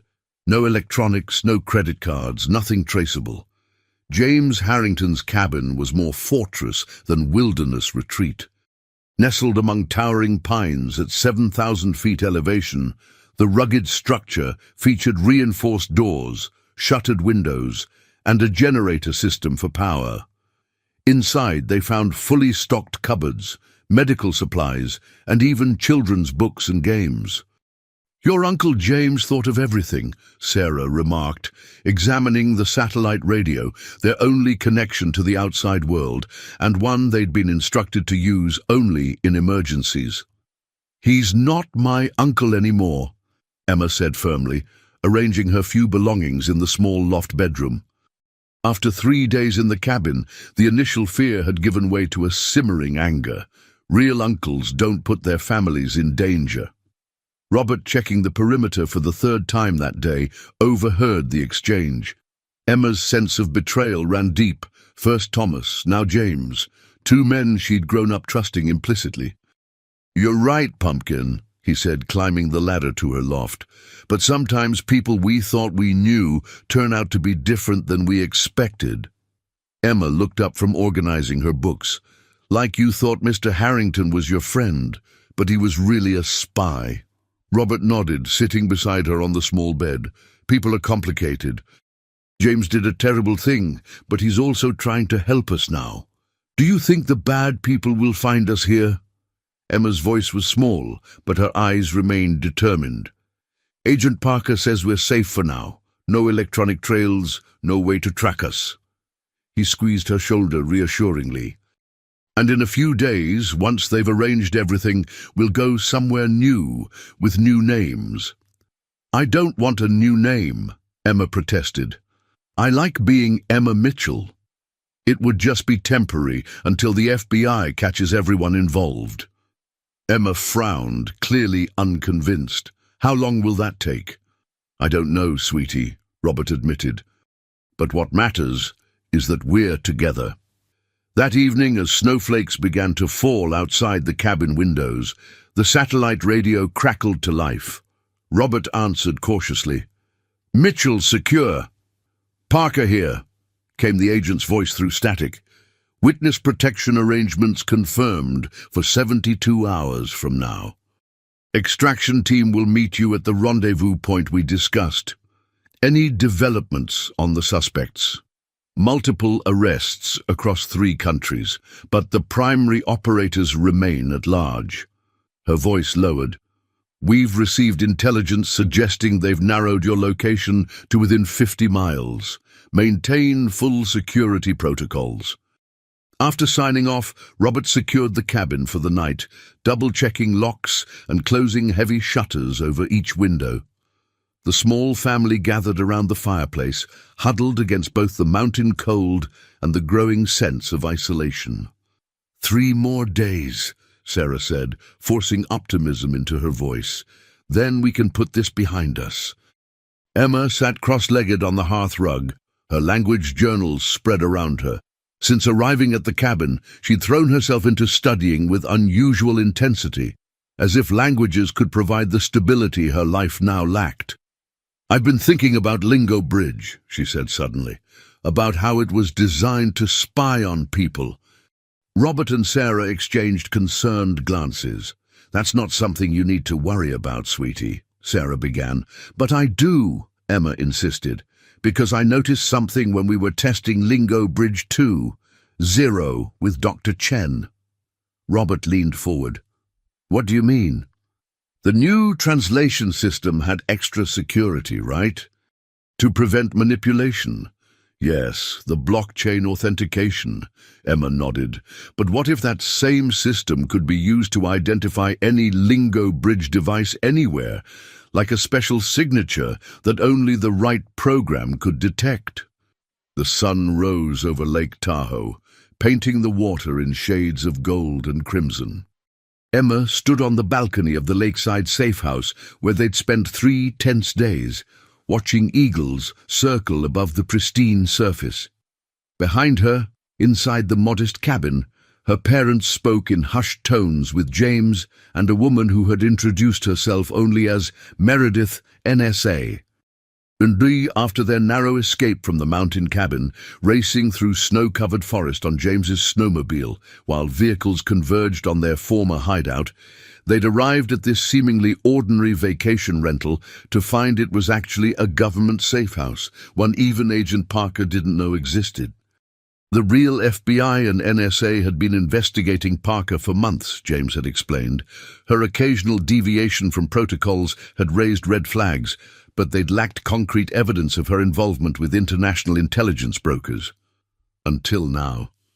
The sliding door opened, and Robert joined Emma on the balcony. "Beautiful morning," he said, putting an arm around her shoulders. "Is it over?" Emma asked directly. "Really over this time?" Robert sighed. "Almost. Meredith says they've identified everyone involved in the network. The last pieces are falling into place. What about Agent Parker? They're bringing her in today." James provided the final evidence they needed, recorded conversations between Parker and the organization she was really working for. Emma digested this information. So Mr. Harrington was recording her all along. "Insurance," Robert explained. "James has spent decades collecting leverage on everyone around him. It's how he's survived in this world. Do we still have to get new names and move away? Robert smiled, the first genuine smile Emma had seen in weeks. No, Pumpkin. Meredith says once they've dismantled the entire network, we can return to our normal lives. Different house, same names. Relief washed over Emma. Can I go back to Stanford for languages? Absolutely. In fact, Professor Lin has been calling daily to check on you. The sliding door opened again, and Sarah joined them, followed by James and Meredith. It's time, Meredith announced, her official tone softened by a hint of compassion. Parker is in custody. The operation to round up the remaining members of the network begins in 1 hour. James stepped forward, looking oddly formal. I wanted to say goodbye before I go with Meredith. I'll be in protective custody for the foreseeable future. Robert extended his hand. Despite everything, thank you for saving my family. James accepted the handshake, something like regret in his eyes.